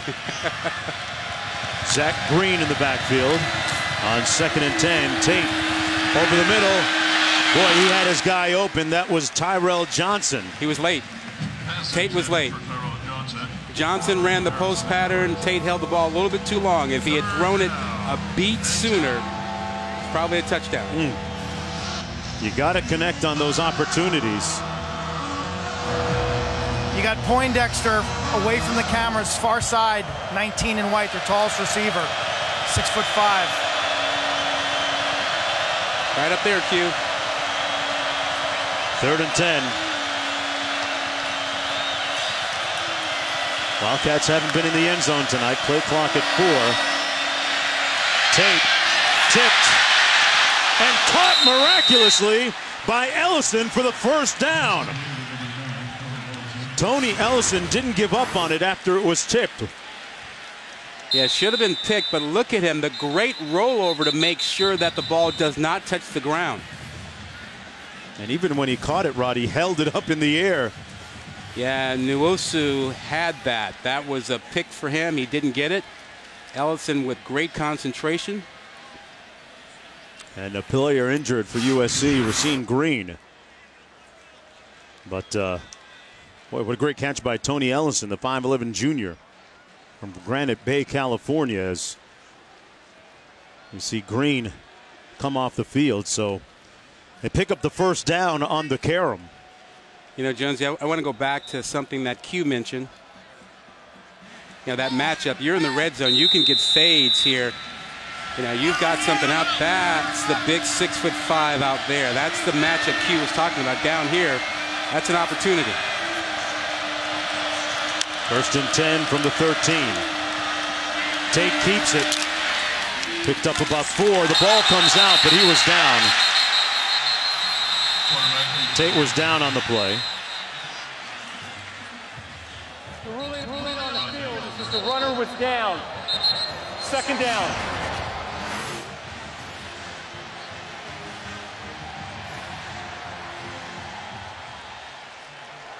Game clock. Please reset. Yeah, he was down. 11:43. 11:43.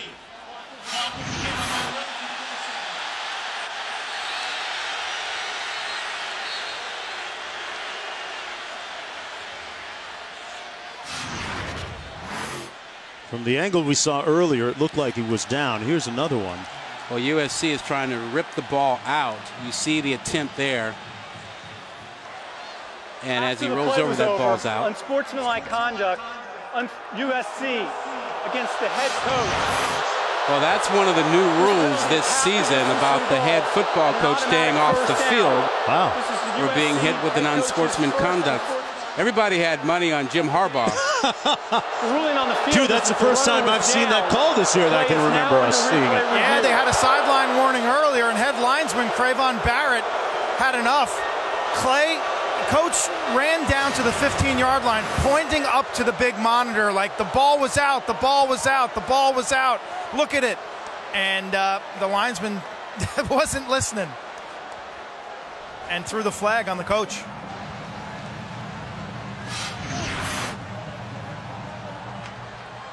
So they're looking at the play upstairs, and there's a penalty against Helton. Yeah, now, is he down here?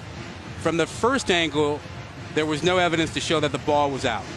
Now, looking for a knee or an elbow or anything down. Hand is down and ball's coming out.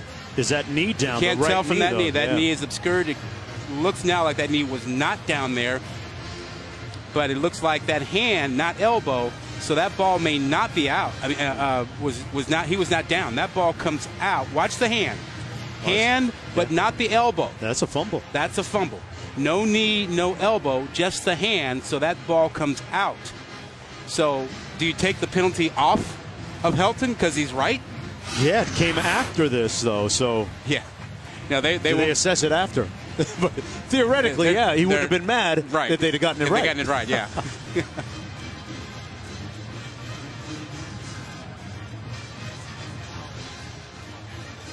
Another lengthy review here this evening. Well, again, they're looking at the clock.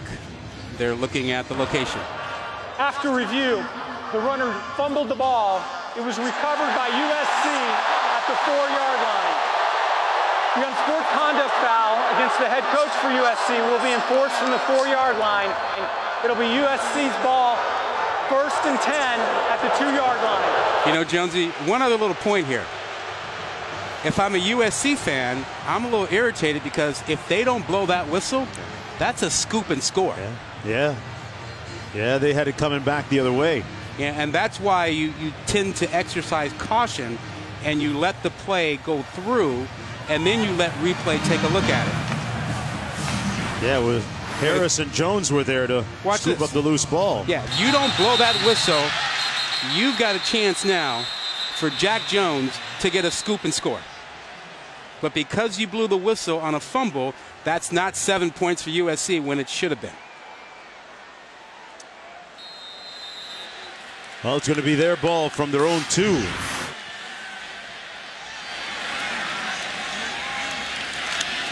And this is Ronald Jones. You know, going back to that a little bit, Helton's got to feel a little bit vindicated, as you alluded to, that the reason why he was more than perturbed was the fact that he had a great argument. You know what I would do if I were him?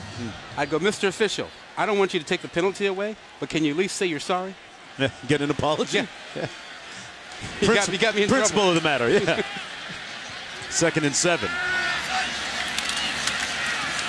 Jones. Great strength and a flag down on the play. Fields in on the tackle on Jones. Q? Yeah, Flag Festival continues. He did not offer that apology, Rod. He did not. I can tell you what he said, but I may lose my job. Oh, yeah. Holding. Well, don't want to read part 99. Number 70. Half the distance to the goal. Replay, 2nd down.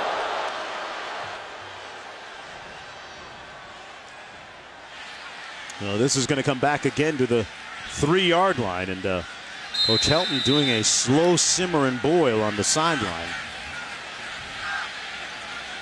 Well, the good news for USC is that they kept Arizona off the board because of that turnover when Arizona had moved the ball down there. 2nd and 9 for quarterback Sam Darnold.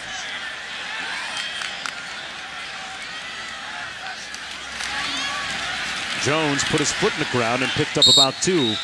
Derek Bowles making the tackle. 3rd down coming up in long for USC. How come when people talk about the great running backs in college football, Ronald Jones II isn't mentioned? Great point. And you look at his stats coming in. He's going to hit 1,000 yards any minute. Well, I know this. I know that Barkley and Geis both watch him, and they say he's fantastic, and they steal some things from him by watching him on tape. He's got a tremendous amount of talent. Well, when your peers respect you like that, that tells you how good you are. Set a goal for 1,500 yards rushing for himself this year and 15 touchdowns. That pass complete to Matatuk Bebe. Cruikshank on the tackle and another flag on the field. Flag on the play. 8-yard gain by Bebe.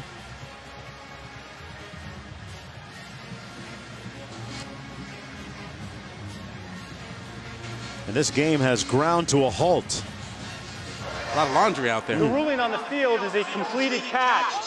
Personal foul, targeting, defense. The play is now under replay review. This is a 15-yard penalty, an automatic 1st down.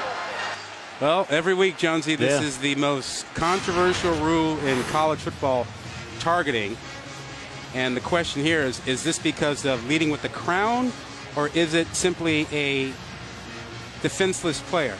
Now, I think we've had more and more coaches complain about this. Now, the rule originally was intended to lower the strike zone. And when a guy is going down, that defender, Cruikshank, can't get much lower than that. And I didn't see a factor of him launching or leading with the helmet. With the crown, yeah. I don't think this is targeting. And moreover, I think if you're going to tweak the rule, you want my new rule? Talk to me. If you lower the target as a defender and you try and wrap up, you should be in a safety zone. You ought to be absolved of anything and cannot be flagged. Trying to wrap up. Because we want people to tackle better and be safe. If he tries everything, if he tries to lower the target and he tries to wrap up, he ought to be safe.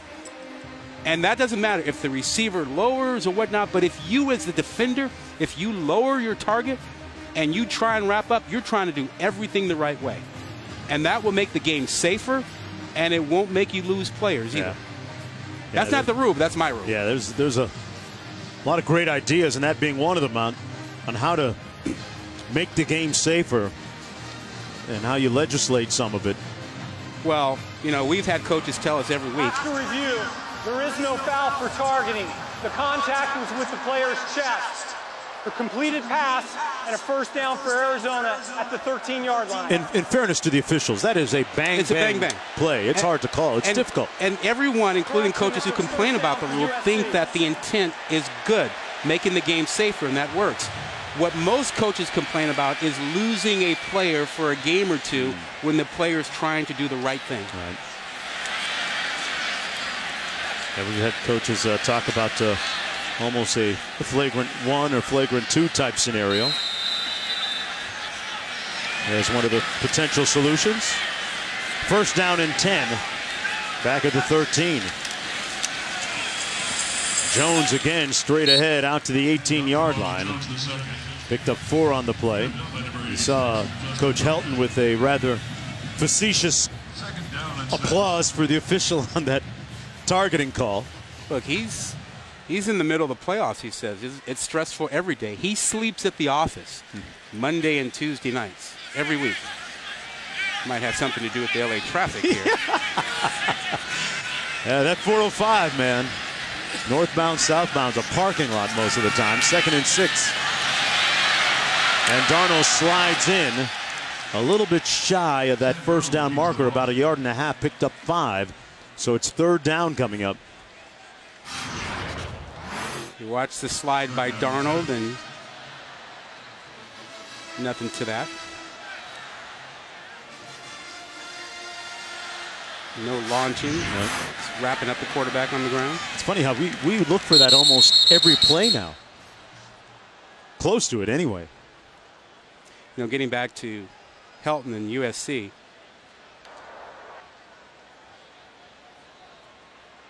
Helton says they're in a playoff every week now after losing to Notre Dame. The previous play is under review for illegal contact. Like I said, we look for this on almost every play now.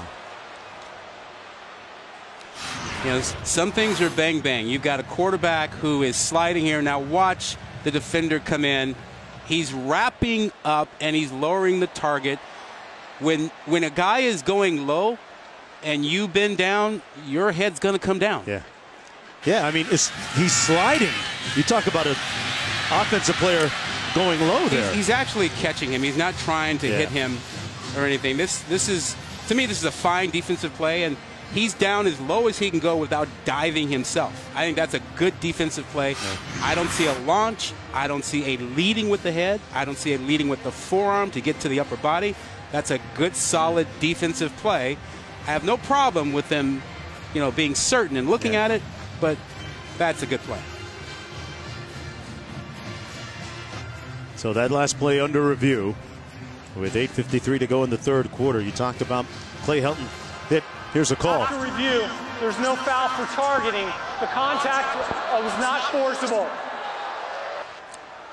27 players graduated. 14 of those players of USC going to the NFL.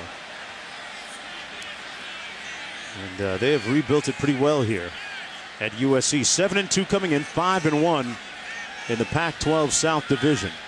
And a win tonight for the Trojans gives them a huge leg up on the South Division title. Jones in the backfield on 3rd and 2.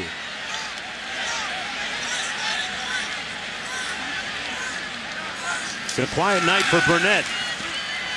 Darnold goes through his progression. Jones made the catch. Let's see where they mark his forward progress. It's going to be close. Appears to be a little bit shy of the first down. Don't you have the sense that USC could have and should have put this game away by now? Yes. And Arizona's hanging around. And the punt team comes in for the Trojans. And they get this stop here. And the lack of rhythm is very, very apparent down here. The fans are sitting on their hands, and the offense is stop and go, stop and go, stop and go. Tough to find your rhythm. Yeah, Q, if you put together one drive here, if you're Arizona, you're right back in this thing. Brown back deep. Brown makes the catch at his own 34-yard line out of bounds after a very good punt by Budorovich of 44 yards.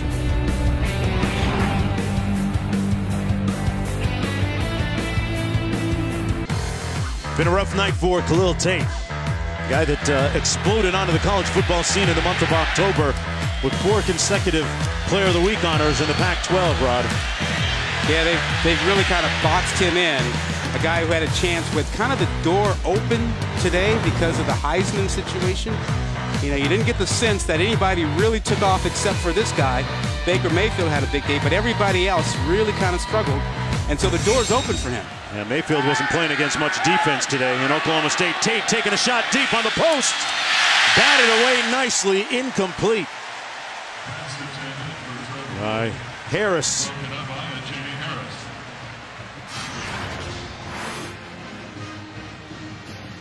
Woods a tight end, 6'6". They tried to go for the size mismatch there. You see there's a little bit of going for the ride there by the nickelback Harris.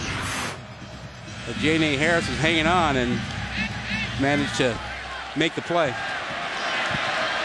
Well, Arizona at least taking shots on first down. Tate back to pass and under some heat. And got back some yardage, but is going to take a loss on that one. Good pursuit by Nwosu. Third down and long coming up. Loss of 4 on that last play. Give a lot of credit to the USC defense. They have executed Pendergast's game plan. They've been terrific on first down. They've really hemmed in Tate, taken away his running lanes. They've used tail on him. They've forced third and long, and they've held up in these situations. This is where they want Tate to be, in the pocket on third and long. He's misfired on 7 of his last 9 passes. And sacked, swallowed back at the 18-yard line by Tell and Houston Jr. He never had a chance on that play, Rod. Yeah, well, Jonesy, we talked about the night that Tell's been having. He took this challenge on tonight. You'll see him come on inside. They really basically said, look, you're the guy. You're the guy that can handle Tate, and they brought him right up the middle that time. Boy, Arizona had only given up 4 sacks all season long. That was the 5th one they've given up tonight.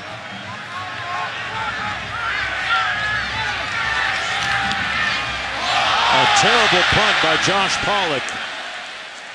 It's going to roll down to the 46-yard line, just a 26-yard punt. And Rich Rod looking busted and disgusted right now, back after this.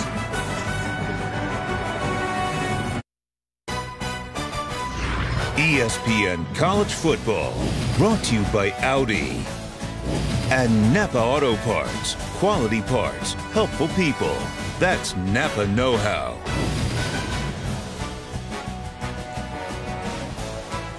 The venerable edifice that is Los Angeles Memorial Coliseum. Folks, you're watching the Pac-12 on ESPN. Under the lights, this building that has hosted a couple of Olympic Games. Olympics coming here in 2024, Rod. Get you a ticket, huh? Yeah. Look me up.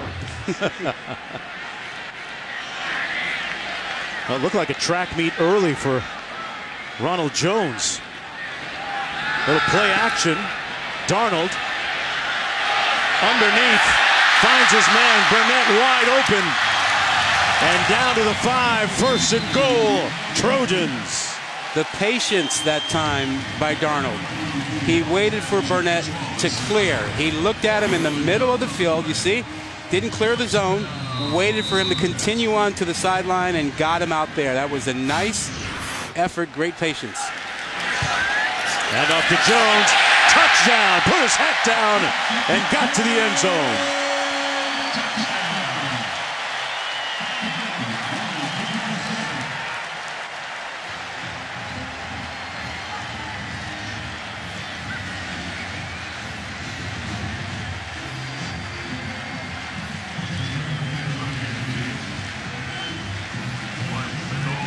That's the 11th rushing touchdown this year for Jones.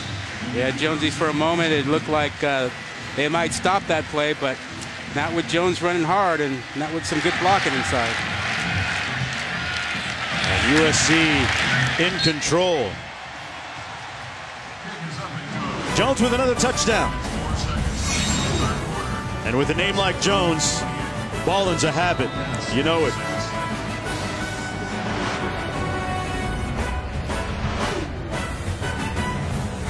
Back to the USC touchdown. I want you to see a couple things with this USC offense. Fields comes into the gap very nicely, but just watch the vision of Ronald Jones II. He sees that gap, but knows there's a cutback lane too. Watch him feel it, anticipate it, find it, and then power his way into the end zone. Backs with vision are really special. 2020. USC has led the entire game. Arizona was as close as 4 points at 1.7 to 3, but Jones and that great job by the offensive line.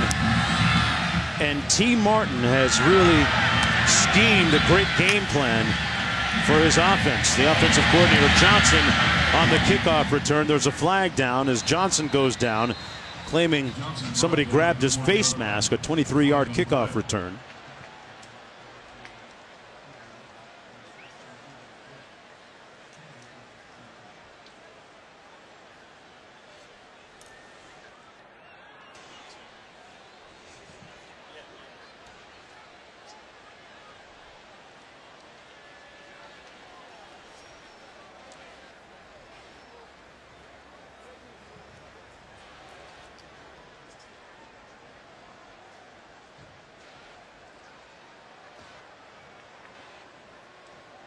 It's kind of the picture of the third quarter right there. The officials kind of hanging.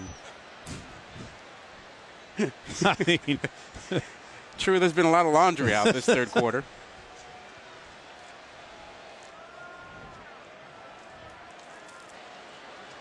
And we don't know what the penalty. Well, face mask maybe. Well, we haven't really had a preliminary call. There are 2 fouls on the play. We'll replay the kickoff. During the return, holding return team number 38. At the end of the play, personal foul, face mask, kicking team number 14. These fouls offset. We'll replay the kickoff. Well, we'll do it again.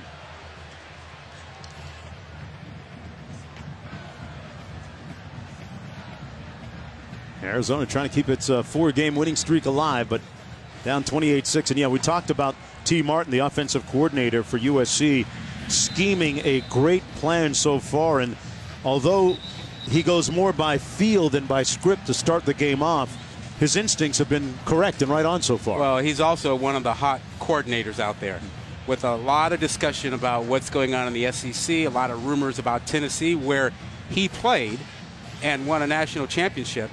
I would expect, you would assume, to hear his name connected with Tennessee if, in fact, that job becomes open. Yeah. Florida also looking for a coach.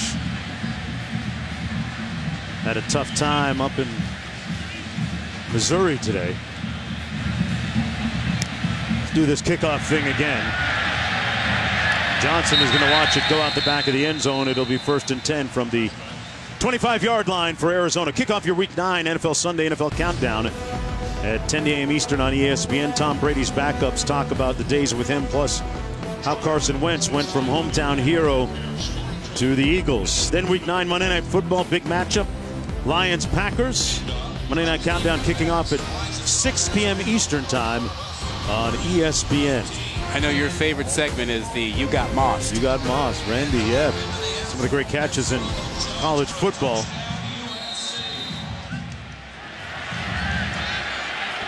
J.J. Taylor in the backfield. It has been a turbulent, tough night for Khalil Tate. Throwing on 1st down and finds his target this time. That's Tony Ellison. Closer out near midfield. Defended by Harris, a gain of 18 and a 1st down. Oh, he is such a reliable receiver, such good hands. That's his second tough catch we've seen him make tonight. USC never really got lined up. They got gashed up front, Rod. Nice gain on the play. Once again, Taylor, Harris on the tackle. Well, this is a nice little adjustment by Arizona. Push the tempo. That's Rodriguez's preference, right? That's the way he likes to play.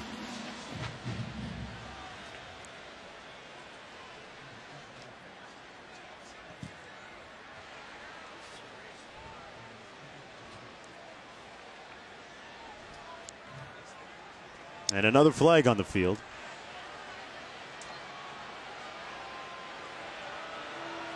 So Rich Rodriguez would like to push the tempo, and I think he's trying to figure out, is there a flag and what's the flag, and give me a call. He wants to go fast. They are having an inordinate amount of officials conferences. Yeah, a lot of conferences without a call being made. We haven't heard anything. There's no flag for 12 players on defense. Arizona snapped the ball before the substitution process was completed. Therefore, we'll go back to the previous spot and replay the down. Said that USC had a tough time lining up. They're trying to get guys off the field. Well, but Jonesy, that's on the official. You stand over the ball and you release them to snap it. Once you move away, they're going to snap it. I mean, that's completely on the officials to determine and control substitution and timing there. Stand over the ball. Yeah. You run away from it, they're going to snap it. Then it's live, yeah. This game is really ground to a halt in the third quarter. Taylor gets to the edge, cuts it upfield. Tough running, dynamic running. Brought down finally by Jack Jones. Another 1st down, 5.5 minutes to go in the third quarter. A 14-yard gain by J.J. Taylor. How frustrated do you think Tate is right now? Huge.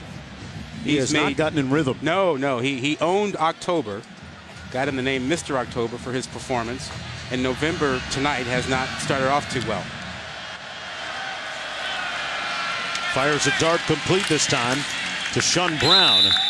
Brown made the catch. You know, Brown's dad, Byron, played football at Grambling State back in the day. Q? Yeah, take what they give us. That's been the plan here on first down now in the second half. As these corners bail, it's just a little hitch route on the outside. There it is again. But Brown got hit immediately by Jack Jones. Yeah, that works, Q, as we see Jack Jones come up and make a good tackle. But you have to follow up that first down play with a meaningful second down play. You get to 2nd and 1, now you got a chance to take some chances. They're looking at a double move. Tate fires, and it's incomplete at the 33. Intended again for Sean Brown. That's his favorite target here on this drive. 4:39 to go in the third. Q, the one thing we have not seen out of Arizona much tonight, the quarterback counter game. You know, trying to get him away from Tell and go the other way and get him loose in something other than just the zone read game. Very interesting, Rock, because I was thinking, you know, the quarterback sweep, the counter, and QB draw. He keeps it here. Tate finds a seam, still on his feet. Touchdown, Tate. He detonates. You knew it was going to happen at some point. 32 yards for the touchdown. Well, and just as Q was calling for it, the quarterback sweep showed up, and a terrific cut by Tate. This is an outside run. He sees a lane inside and takes it. He's an instinctive runner. It's the only time tonight they've been able to free him. Khalil Tate giving his team a little bit of life with his 9th rushing touchdown of the season. Pollock in for the extra point to make it 28-13. So the Wildcats still alive here, Rob. What a fantastic view this is. You'll see the holes open up. Outside is where it's supposed to go. He finds the crevice inside, and he's too fast for anybody to get him from the side. Boy, he outran a couple of guys in that secondary. Outran those angles. Hey, aerial coverage provided by Goodyear, committed to honoring blimp-worthy athletes who demonstrate hard work on and off the field. Goodyear, official sponsor of the college football playoff. They're just hanging around. Right back, matching USC's last touchdown. Arizona is still in this ball game. Now remember, they gave up 7 points on a muff, snap, block, punt, if you will. Otherwise, it's a one-possession game. And it's an 8-point score, 8-point game if not. But back to Tate, if you're just joining us, an amazing story. Was on the bench for the first 4 games, played sparingly. The turning point coming when he walked into Coach Rodriguez's office the week of the Colorado game, the first week of October. And he got in when his starter, Brandon Dawkins, was injured and hasn't been out since. This is Jones on the return. And a great way to seize back the momentum for the Trojans on a fantastic kickoff return. But there's a flag down on the play. Flag on the play. Of course, wouldn't be the third quarter if there weren't a flag. Return, holding, return team, number 84. 10-yard penalty, first down.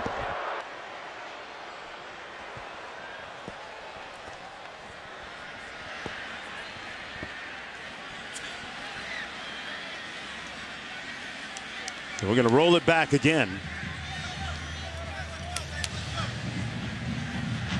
Sam Darnold going to get the reins of the offense back at the 20-yard line. First down and 10 for USC. Back to the ground attack. Worked early for them. Worked with Ronald Jones that last series. He's been a handful for them tonight. When they focused on him, when USC has given him the touches, he's really been a problem for Arizona. First and 10. Jones running between the tackles. You know, Jones, a junior, set a high goal for himself of 1,500 yards rushing. A long cry for him when he struggled as a freshman.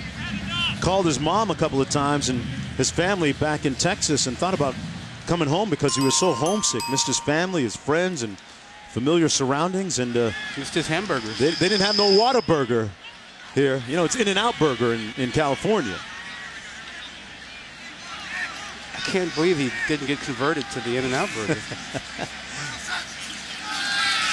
Darnold tries to take off and gains a yard. Derek Bowles making the tackle. Yeah, 6'2", 296. Derek Bowles was not fooled on that play. Got disengaged from the center and looked up and saw Darnold. Made a nice play. The transfer from Boise State.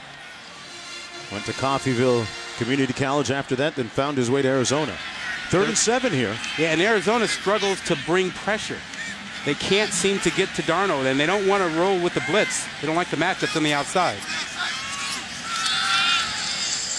Darnold going to be sacked back at the 18-yard line by Bruno. Luca Bruno out of Laney JC in Oakland on a 3-man rush. This is never supposed to happen. They only bring 3 against 5 blockers. He swims Udoga on the right side and gets inside. That's a tremendous sack. And the defense with a big stop here for the Wildcats. Sean Brown standing at his own 40-yard line. They'll get good field position after this punt. The 3rd of the night for Budarovich.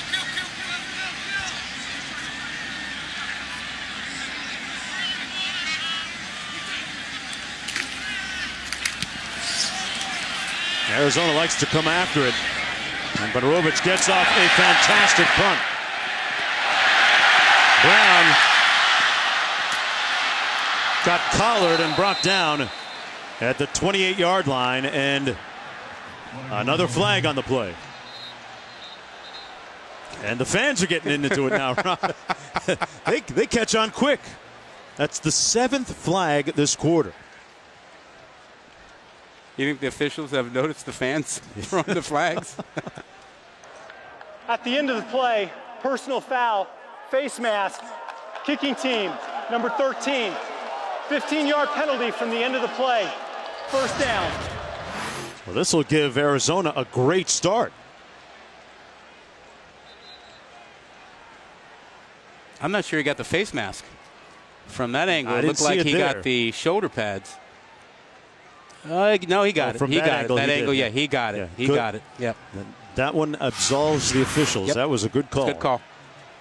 2:16 to go. Khalil Tate, perhaps with some burgeoning confidence right now after that touchdown on the last sequence. Gashes them again. Tate on the loose down to the 35. And this Wildcat offense has suddenly come alive. Well, they found a little something. They've gone away from the zone read. A little bit more, a little zone read action here. But a blocker out in front this time using their tight end Woma to lead the way. So they're giving him a little bit more on the edge. Keeps it again, Rod. And inside the 30 down to the 29. Houston making the tackle. Yeah, Tate's a little bit more fired up right now. Well, you know, Rich Rodriguez has been running this offense for 20-plus years. Had Pat White do it at West Virginia, his best probably running quarterback ever. Denard Robinson won't like that, but probably so. Or Sean King. King's all right with it. Oh, his receiver slipped. That was Nunley. Forward pass. It'll be incomplete. 3rd and 3 coming up. Nunley losing his footing. I don't know that Rich Rod has ever had a quarterback as fast and thick and physical as Tate is. You can run him inside. You can run him outside. He will lower his shoulder. 3rd and 3 doesn't intimidate him. Yeah. Pat White in particular was very slight. Right. And you're in 2-down territory. 3rd and 3. See if they get enough on 3rd here. Tate looking to pass. Downfield and incomplete. Intended for Sean Brown. Tried to put some air under that ball, and 4th down coming up. So you have a kicker that you know can make one from this distance. But are you feeling that sense of desperation that you need something else, something more? And I think Rich Rod's going to go for it here. Field goal still, it's a 2-possession game even after he makes it, if he does. Arizona 10-13 on 4th downs this year. Well, and a timeout on the field. The beauty of a field goal is we take a look like that. Looks like that's Jones who's down. The beauty of a field goal here is that you keep the pressure on, you keep the momentum, you get something out of it, and it's a 2-possession game, and you have the entire 4th quarter ahead of you. You see Jack Jones, cornerback, getting worked on for cramps to his right calf. It's 62 degrees out here, but I've seen Khalil Tate of Arizona as well struggling with some stretching on the sideline, like he's about to cramp. They gave him some electrolytes. Temperature and being hydrated, do not run 1-2. Sometimes these guys forget to drink when it's cooler. Yeah, you're absolutely right, Q. Yeah, it's not hot weather. It's failure to hydrate. Yeah, Rod's got his own big Christmas sweater on up here, Q. Little chilly. Anything under 75.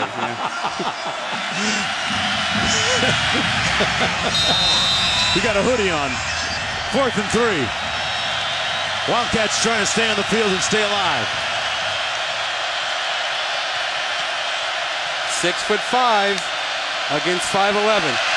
Poindexter, but Tate looking the other way. Has a man. Touchdown, Brown! And the Cats are clawing and alive. Khalil Tate kept the play alive with his legs. Hold on, just hold on. They've been hanging around. We've been talking about it all night. Extending the play and finding Sean Brown. But Jonesy, all night we've talked about USC's inability to land the knockout punch. Great point, Rod. And the touchdown last week against Washington State, a touchdown there for Sean Brown. He gets man coverage. He's up against Harris. And watch, he just pivots back out. And when you beat man coverage like that and there's no one to that side, you got a chance to make something happen, and Tate found him. Yeah, I've made a couple plays now. I'm feeling good again. His chest is puffed out a little bit now. And it's down to a one-possession game. Boy, an interesting third quarter. What did Tate need? 30 tickets or something for family and friends for this game?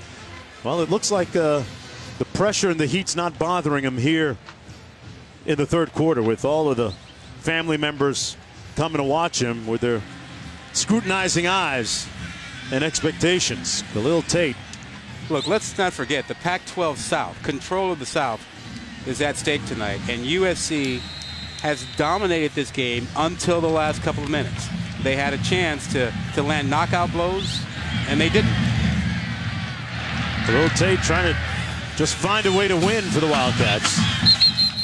It'll come out to the 25-yard line, 1st and 10. Tuesday on ESPN, the exclusive reveal of the College Football Playoff Top 25 rankings. 7 p.m. Eastern. Reese and the crew breaking it down from top to bottom.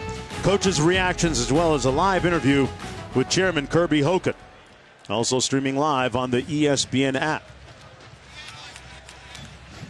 Khalil Tate was offered by USC. Said thanks, but no thanks. Thought that he'd fit better in Rich Rod's system, and turned out to be a pretty good move. And Clay Helton, the head coach for the Trojans, said he's going to be a pain for a lot of us in the Pac-12. Jones stopped up and brought down after a gain of about 3 by Colin Schooler. Good move by Arizona's defense on that first down play. They slanted. They moved their defensive front. We talked about this earlier. They're too small to sit in front of that line. When you move them and you attack and you penetrate, you have a chance. Under a minute to go in the third. Arizona on a 14-0 run. They bring a little pressure on Darnold, but he counters it, finds Pittman. And Pittman with a first down out near midfield of the 46. Dane Cruikshank pushing him out of bounds. And there's a player down back of the 23-yard line. That's Belknap who's down.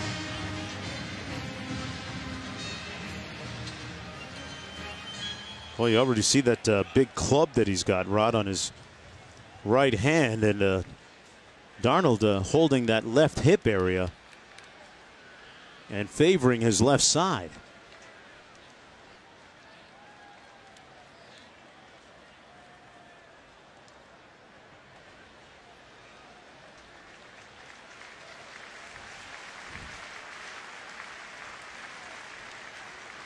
Darnold seems to be in a little discomfort. Well, Belknap's coming off now, and he's walking better than what we saw earlier. So that's good to see. 1st and 10, 41 seconds to go in the third quarter. Out near the 46 for USC.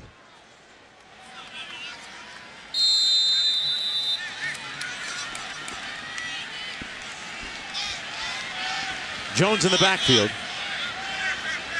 A little bit of a quiet night for USC's leading receiver, Deontay Burnett, number 80. He's the inside receiver to the right. Jones getting it done on the ground. Brought down at the 50-yard line by Larry Tharp Jr., and that might do it for the third quarter. The Wildcats claw their way back into this ball game with a couple of touchdowns. Khalil Tate leading the way. The 4-time reigning Pac-12 Player of the Week. Does he have one more miraculous finish left? From Tucson, back home. And the kid from Inglewood is up to no good right now, folks. 15 minutes to go back at the Coliseum after this.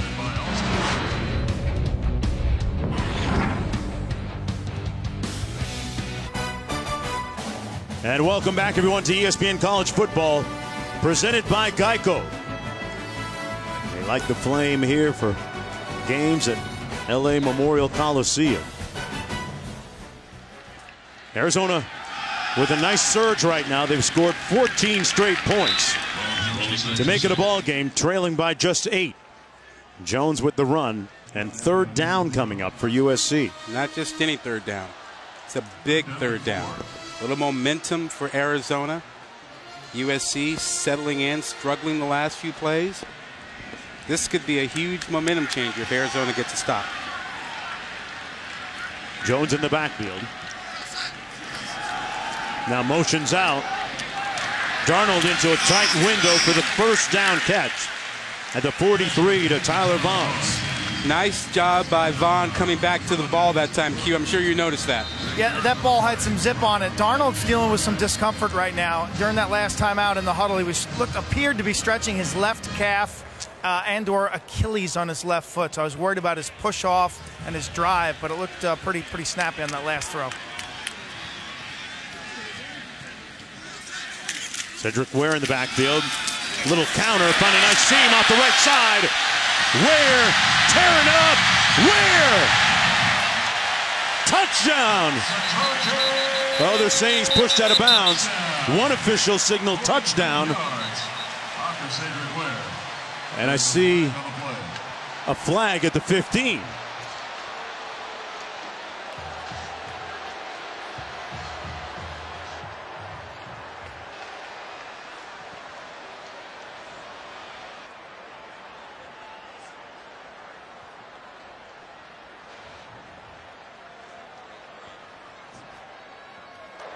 The result of the play is a touchdown. During the play, personal foul, hands to the face, defense number 2. This penalty will carry it to the kickoff. We'll now have the extra point attempt. So Cedric Ware's touchdown stands. Yeah, you'll see the end of the play with Ware, and on Vaughn there was the hands to the face by Burns, number 2. That's the one they flagged him for at the 15. That left hand of his got up to the face mask. That'll be enforced on the kickoff. But what a tremendous run by Ware. And think about that offensive line. Andrew Voorhees doesn't get a lot of attention, pulled out there and led the way. It was a tremendous block. 42 yards in all for the touchdown. The extra point good. And boy, that's how you kill a rally that Arizona seemed to have coming. From the blimp, from any angle, Ware.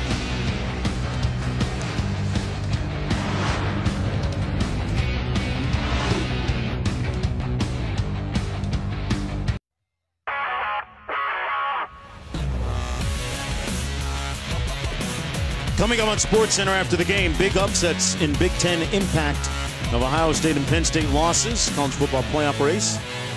Herb Street's top 4, and Baker dominates Bedlam, sizing up the Heisman race in the wake of that. All on SportsCenter at 1:45 a.m. Eastern on ESPN from downtown. Right off to the left over there, you see Staples Center, right where LA Live is and where our Sports Center studios are.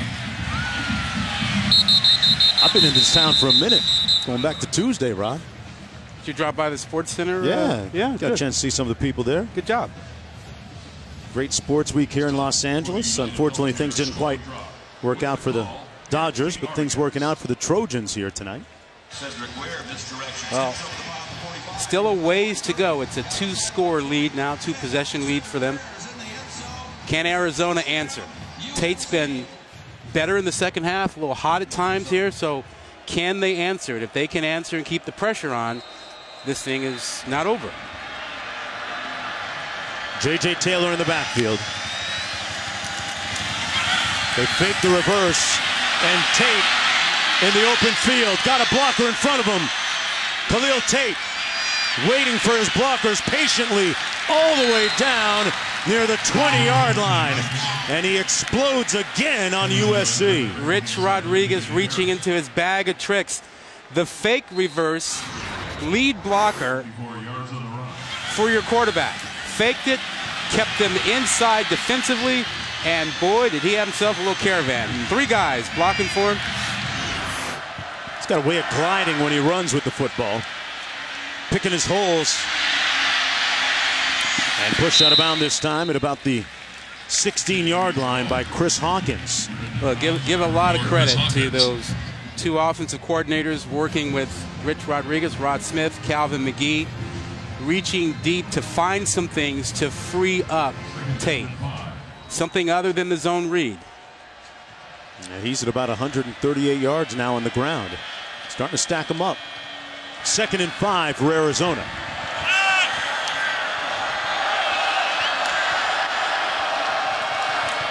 Tate hands it off this time to Taylor.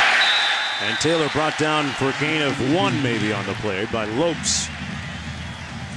3rd down coming up. And Khalil Tate. Tough night throwing the football tonight. In the first end, improving in the second half.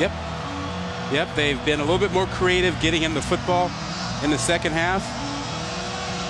At some point, though, going to have to make a play in the passing game, too, like now. 3rd and 5. Out of the backfield, got Taylor. Great move. Oh, he hit him with the sauce for the touchdown. He slammed the brakes on and waltzed into the end zone. Houston is still looking for him. Well, that was the matchup. They had Houston playing him man-to-man at the linebacking spot. And when you get Taylor coming out of the backfield, that's a long way for that linebacker number 10 to run. No chance. Not against that guy. That is a mismatch. They found it. Taylor executed it with a nice little touch pass from Tate. Boy, that scoring drive didn't take long. Just 137, Rod. And they get that touchdown back quickly. The extra point good. And it is back to a 1-possession game. It's a Pac-12 After Dark, starring Khalil Tate. And somebody needs a new set of brakes for the Trojans.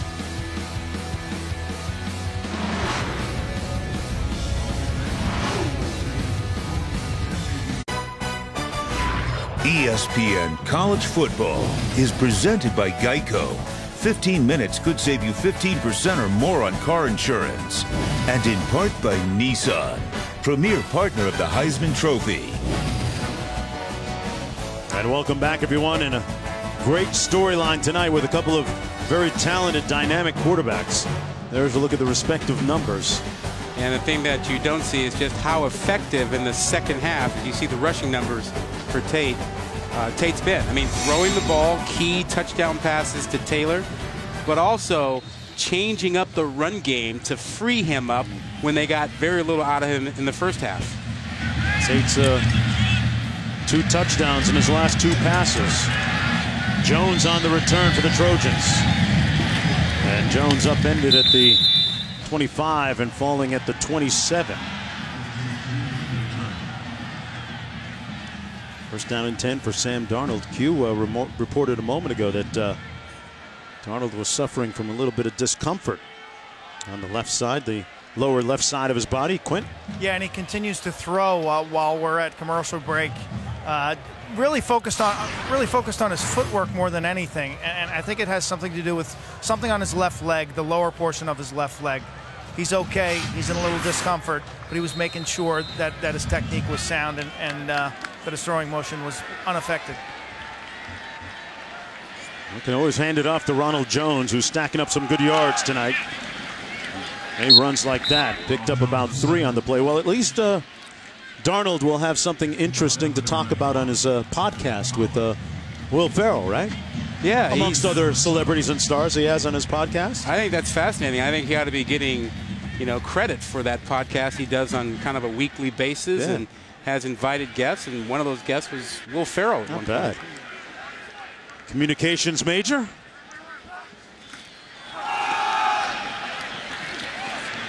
Here's a sampling of his podcast.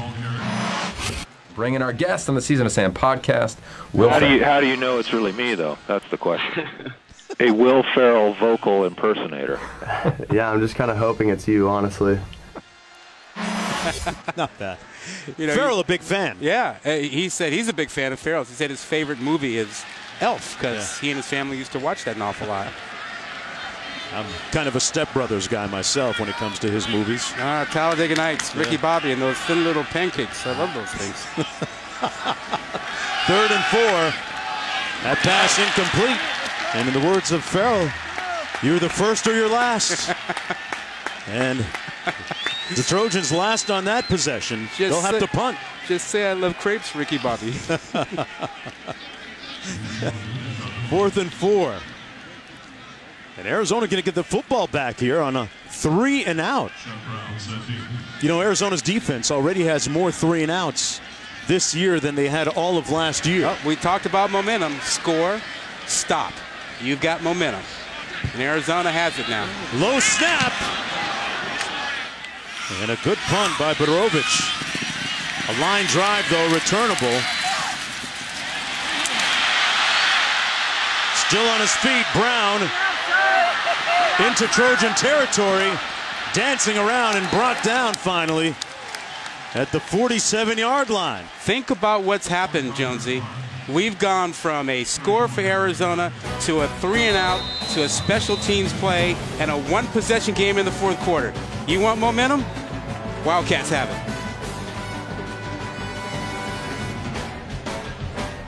Will Tate, the most dynamic player in college football during the month of October, back on the field, and it has been a different second half for him. He's got his team back in the game. They can tie it on this drive. Just when it seemed like USC had them on the ropes and reeling, the Wildcats fought back into it in the 3rd. Nice handoff to Taylor. Taylor gets the edge and picks up a 1st down at the 35-yard line. Josefa with the tackle. Yeah, just a little counter, start one way, bring it back the other. Another one of the second half adjustments we've seen from Arizona's offense.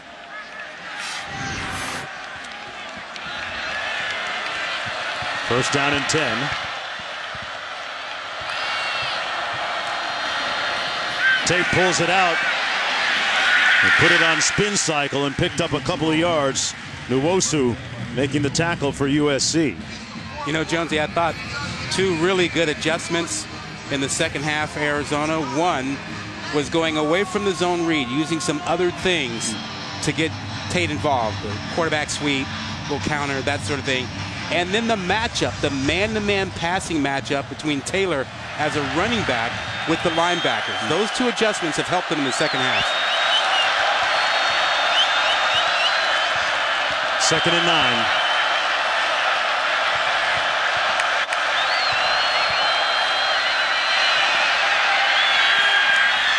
Pass caught at the 23-yard line. That's the big target we've been talking about all night. Sean Poindexter with an 11-yard pickup. Well, that route has been there all night. Just a little stick route, 6'5", with the 5'11" corner on you. Turn around, catch the ball. It's been there, but they haven't gone there very often. Tate has looked like a different quarterback here in the second half. 1st and 10. Tate keeps it. Good stiff arm. And pushed out of bounds, a little shy of the 15-yard line. He's wearing out that Trojan defense a little bit here. Well, they've had more trouble in the second half setting the edge and forcing Tate back inside. And a lot of that is because of the counteraction and then the speed quarterback sweep getting out there in a hurry. Boxed him in the first half, not so much the second half. 2nd and 3 after the 7-yard pickup. Tate keeps it, picks up the first down, and it's going to be 1st and goal at about the 6. And they still don't blow the whistle, so the pile moves inside the 5 down to about the 3-yard line. A 13-yard gain. He's a physical runner, and we talked about his matchup with Tell, all night. That safety number 7 there, just looking him up, waiting for him. Have those adjustments neutralized Till a little? Well, Tate won that matchup. I mean, he got outside in a hurry, and then he lowered the shoulder. Zach Green in the ball game beside Tate. Green, touchdown, and the Wildcats a 2-point conversion away from tying it. Wow. But you don't need the 2-point conversion right now. You can go for it if you believe you have a play that works, but you got 8.5 minutes in this game. They have stormed back, Rod, here in the second half. Well, momentum. Nothing is more important. We talked about it. They got to score. They got to stop. They got a special teams play. Now, Rich Rod wants to go for 2 here. That's fine. You still have 8.5 minutes. And this is a gimme. You can take the chance. There's no real downside to it from my perspective, but there's a lot of time left in this game. And I'm sure he believes he's got a play that will work here. One they worked on all week long. Tate rolls right. Flag down. Tate caught by Ellison. Wow. Will it stand, though? There's a flag on the play. Ellison went high to make the grab. And Khalil Tate feeling nice. Offside, defense number 27 in the neutral zone at the snap. The extra attempt is good. 2 points. They have tied the game up. Well, Jonesy, you have a couple of 2-point plays that you work on all week long that you know if you get to do it, they should work for you. And this thing now, all tied up, Pac-12 South, open. Who's going to win this thing?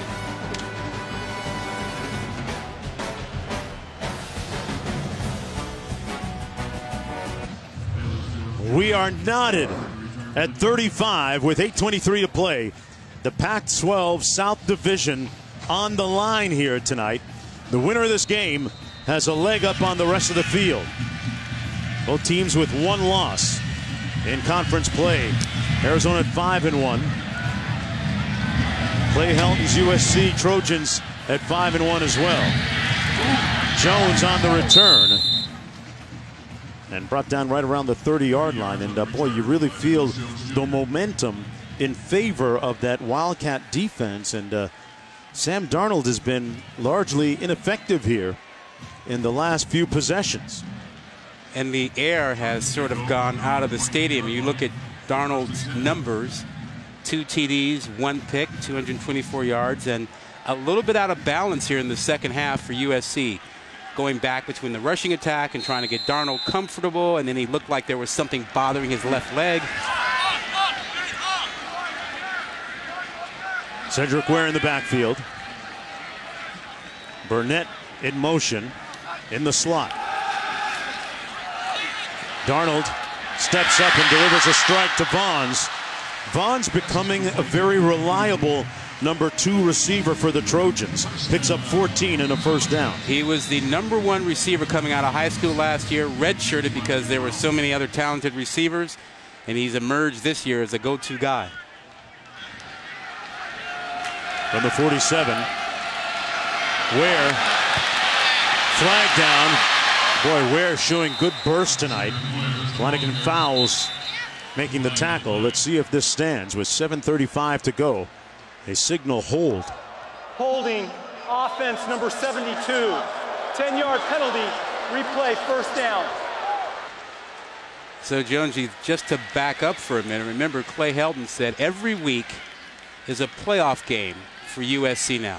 They want to win the Pac-12 South, get to the Pac-12 championship game, and see where they wind up. Now, they've blown a big lead in this ball game with 7:50 to go. You got to make plays now. And you almost get the feeling, Rod, and you alluded to it, that they took their foot off the gas a little bit and having a hard time cranking it back up. Darnold now, 1st and 20. Burnett in motion. Darnold on the move, where he's effective.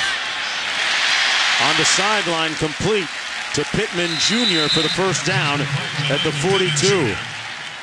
When he's out of the pocket, I think that's when he's at his best, at his most comfortable. He sees the field much better, and look where that ball is. Right above the numbers, easy catch for the receiver. His accuracy, again, pretty darn telling. 21-yard gain on the play for the first down.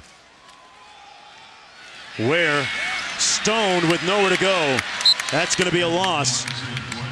Boy, that defense, the guys up front. Belknap leading the way that time. Yeah, and DeAndre Miller showing up more aggressive, moving that line, attacking with their linebackers, recognizing that on first down they got to take some chances. Ware got a little twisted up on that tackle, Rod. He limped off the field a little bit. And Jones comes back in for him, a loss of 4. 2nd and 14.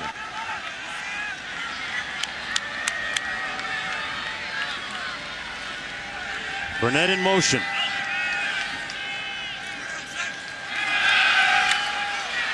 Darnold under pressure for Jones. Caught it! Jones with the first down. He got in behind Tony Fields.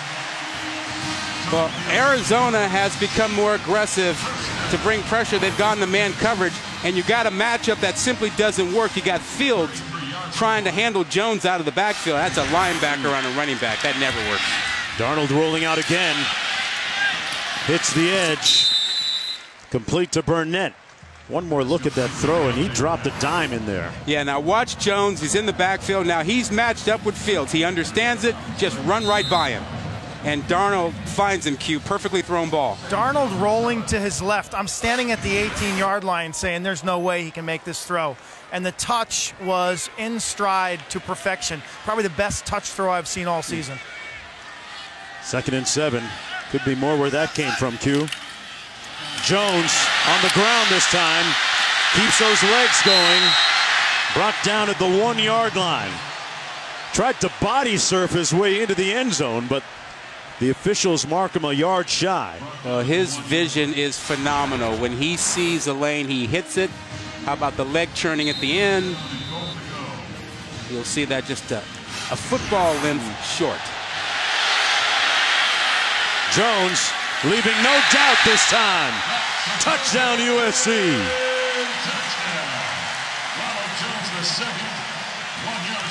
His second one of the day.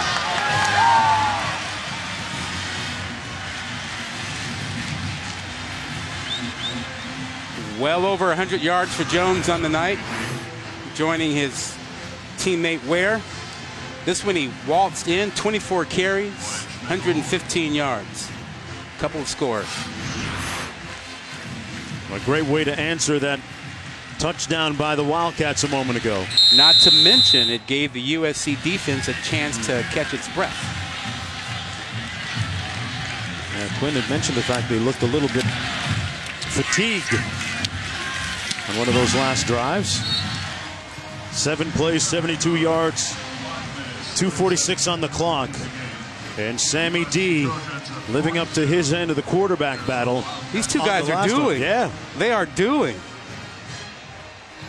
And Khalil Tate with a chance to answer with plenty of time remaining. I don't think Darnold is quite ready to relinquish that Pac-12 Offensive Player of the Year award he got last season. Tate being the new shiny toy this year. Darnold coming alive on the last drive there, Q. It seems like the critical moments bring out the best in Sam Darnold, because he was perfect on that drive. That was unbelievable. The scrambling, the pass up the middle, the touch pass to Jones, just the leadership, the poise, the accuracy, and rising to the occasion. I'm with you, and give a little credit to T. Martin, their offensive coordinator, for recognizing the switch by Arizona, getting out of their zone coverage, going to man-to-man, and realizing that he could get that matchup on Fields with his running back, Jones. There's T. Martin up there. He says it takes him, just a couple of series in a game to figure out exactly how the defense really wants to attack him for the day, and he will adjust and go along with it. How do you feel about the script versus no script on the first several plays? You were the guy, George Seifert. Not even a fair question. I grew up under the Bill Walsh system. You script your first 12, 15 plays. They were the first guys to popularize that, weren't they? Yeah, he was the father of that. Yeah. But what a second half it's been for Khalil Tate. He's been on the money. Yeah, well, he has really delivered in the second half. Bottled up early on. In the second half, more than 140 yards rushing. They switched up what they were doing. Not an awful lot of zone read. Got him to the edge. He found Brown. Burns in the end zone. Comes back and finds Taylor again. Again, nice adjustments. They threw a little bit more quarterback sweep in there. You'll see the difference. 140 rush yards in that second half. 3 total TDs. 9 of 16. Plenty of time. There's a quick strike offense. Tate downfield. Intercepted at the 35. Harris.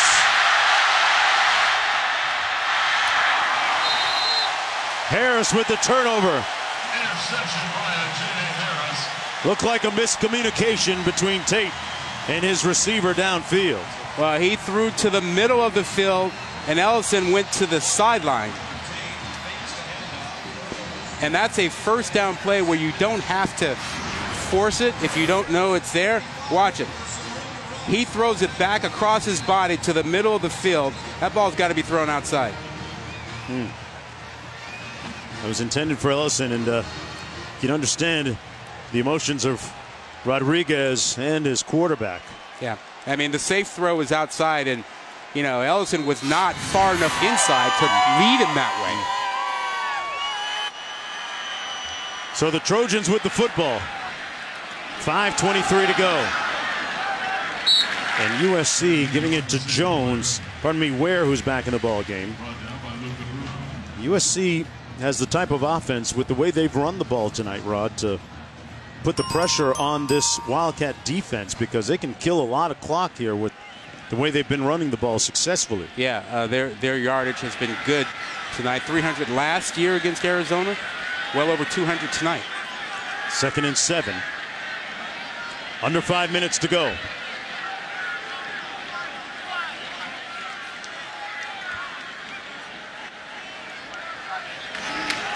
Darnold hands it off to Ware again. This time the Wildcat defensive front wins. How about Jarris Wallace? Yeah, coming up from his free safety spot. Yeah, he's gotten a lot of playing time with Scotty Young, dealing with the knee issue. And this brings up a huge third down. Now the question for Arizona, do you still feel like, if you're Marcel Yates, the D coordinator, do you feel like you want to roll the dice again and bring pressure and play man coverage? The last time you did that, Fields got hooked up with Jones out of the backfield. Burnett in motion to the top of the screen. Jones back in the ball game. And another dart thrown by Darnold, who's now completed 10 of his last 11. That one to Bonds for the first down. And a clutch throw. Well, Darnold read the zone quickly, knew exactly where he would have Vaughn, stopping at the first down markers, a little bit beyond it, and just threw a dart. From the 47.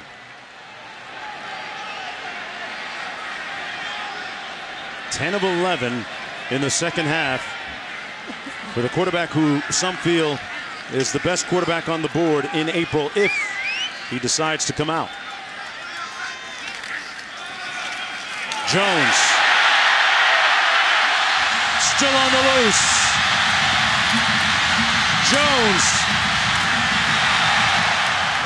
to the 1 yard line. How good is he? Whoa. 52 yards for Rojo. You talk about vision, the ability to be explosive, and then the flat-out speed, and then finish the run at the end. Got to give it to him again for the touchdown. Touchdown, Jones.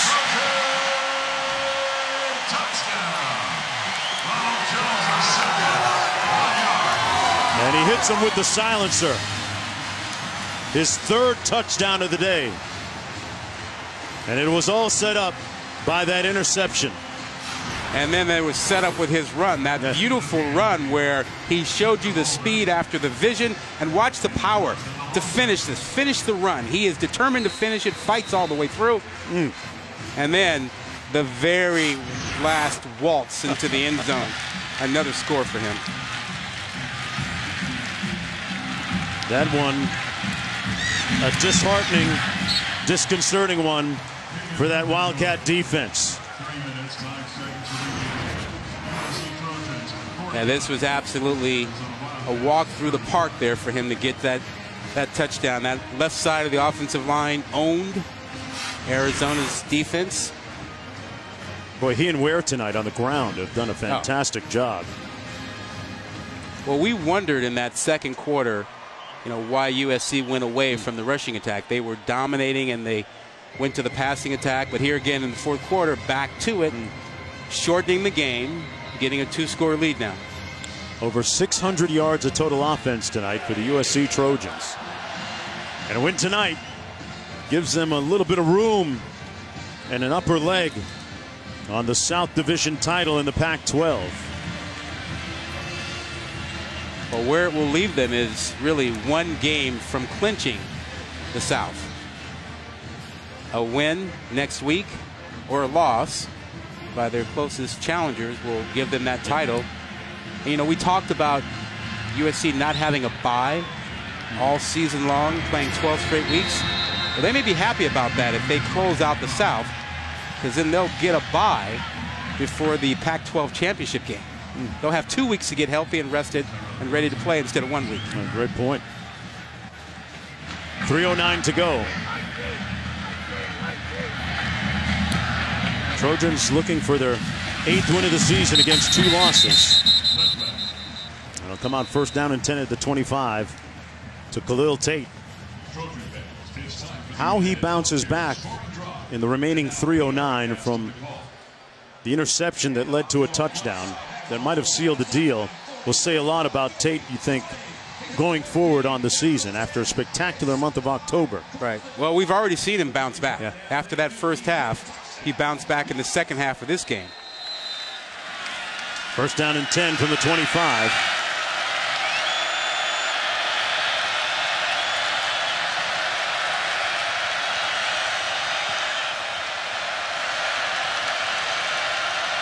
Not like these guys can't score quickly.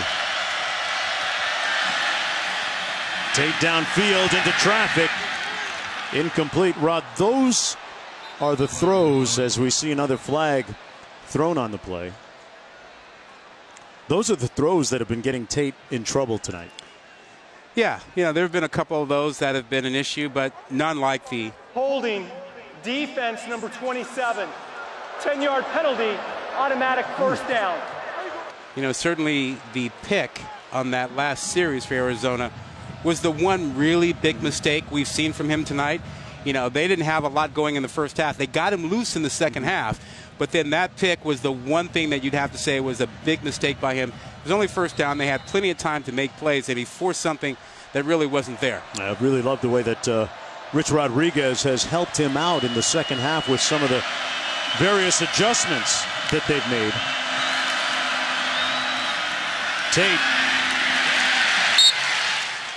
gains about 2 yards on the play. Clock running, though. Yeah, they're going to have to speed it up, and as much as they like to run it, you really don't have time for that now. You've got a 2-score game. You need a quick score, and you got to get the ball back. Rich Rod's saying the same thing. Let's go. Full complement of 3 timeouts remaining.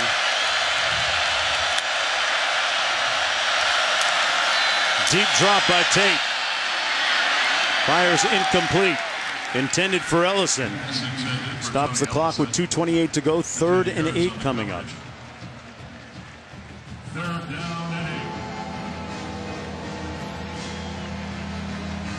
And for a young man that came into this game with the spotlight searing hot after a spectacular October, coming home, playing against a school that recruited him in front of friends and family.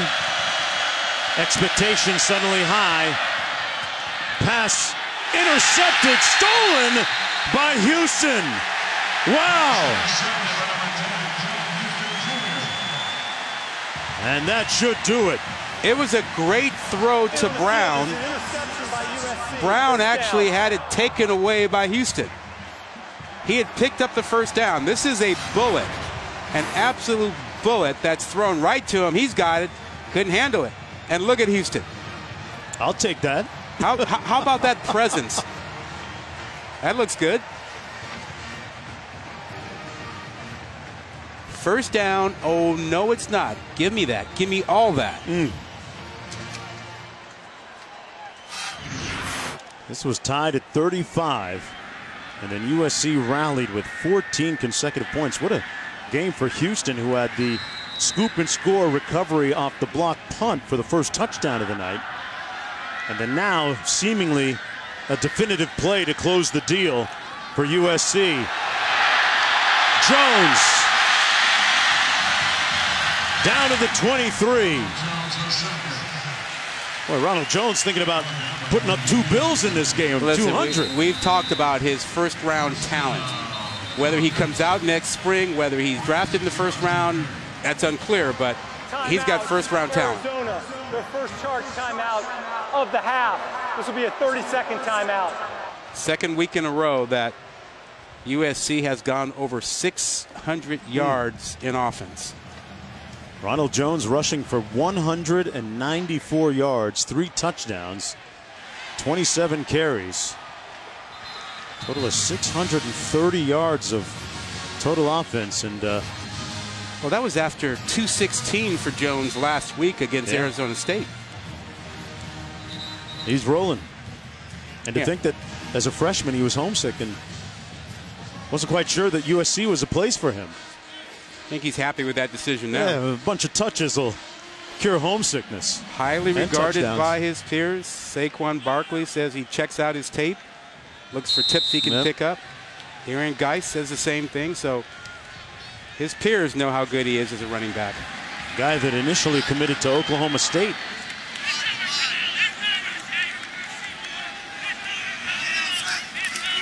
Darnold hands it off to Ware, and Ware with nowhere to go. The Arizona defense did a pretty good job, though, in the second half, for what it's worth. Yeah, give a lot of credit to Arizona. They were hanging on in this ball game a number of times. USC was close to a knockout punch. This young defense hung in there. They fought to stick around, and they clawed their way back in the second half. And with the Pac-12 South at stake on the road at SC, that's not an easy thing to do. Here's a look at the South standings. USC and Arizona both with 1 loss. Well, keep in mind, USC's already beaten Arizona State. They will have beaten Arizona tonight. So this thing will be essentially wrapped up as soon as SC wins another game or Arizona State loses. And then in the North Division, Washington in the lead right now. Here's Ware. And for Arizona next week, it'll be a game against Oregon State down in Tucson. Timeout, Arizona, their third and You know, the final problem timeout. for the Pac-12, you think about the college football playoff, you know, they've cannibalized themselves. You know, USC is sitting with 2 losses. Anybody else in the discussion is Washington. Everyone else has 2 or 3 losses. And with Washington, even with their schedule, they may not be the choice to get even close. They were 12th by the committee, you know, this week. So sometimes you can be too balanced and too competitive for your own good, and that may be the issue for the Pac-12 this year, as they are likely to be left out of the playoff unless you get chaos. Yeah, a lot would have to change between now and the time the final standings come out. But Oklahoma started the day at 5. They outlasted Oklahoma State in Bedlam today in a high-scoring affair. Ohio State and Penn State both losing. TCU at 8 winning. Wisconsin winning, although Wisconsin's opponents haven't really done much so far. Ware with another run inside the 10. It'll be 1st and goal. And I'd like the Hurricanes to jump up to maybe number 6 or 7. There were some people thought they were a little bit fraudulent coming in, but a pretty convincing win against Virginia Tech tonight. Well, all that's going to get wrapped up on SportsCenter. We can throw on our app and catch it on our way back to the hotel. Yes, sir. Fight that California traffic on 110. Notre Dame, Miami in prime time next week on ABC from Miami Gardens, Florida. How big is that one? Huge.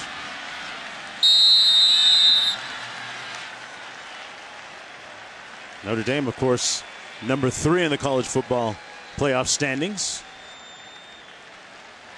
Don't forget SportsCenter coming up right after the game. Total recap of the day in college football, all the big upsets. Georgia winning. Ohio State going down at Iowa. Big. I mean, they got hammered today. After the way they played against Penn State, I thought it was almost a lock that Ohio State would win the Big Ten. Yeah. It looks like you mentioned Wisconsin's just going to jog in their side of the Big Ten Conference. So Clay Helton and USC will improve to 8-2 overall, 6-1 in the Pac-12 South Division, and a leg up on the rest of the pack in winning the division. That'll do it. This one is cooked, glazed, and ready to be sliced. Schooler and Darnold, a couple of former high school rivals, with a show of mutual respect, dapping each other up. USC wins it 49-35 for Khalil Tate. There were a few thrills in the second half, but not quite enough. The 4-time Pac-12 Player of the Week going to take an L for the first time since becoming starter. And Jones close to another 200 yards on the night. 49-35 the final. For Rod Gilmore and Quint Kesnick, I'm Mark Jones, saying so long from Los Angeles, the City of Stars. SportsCenter starts in 15 seconds.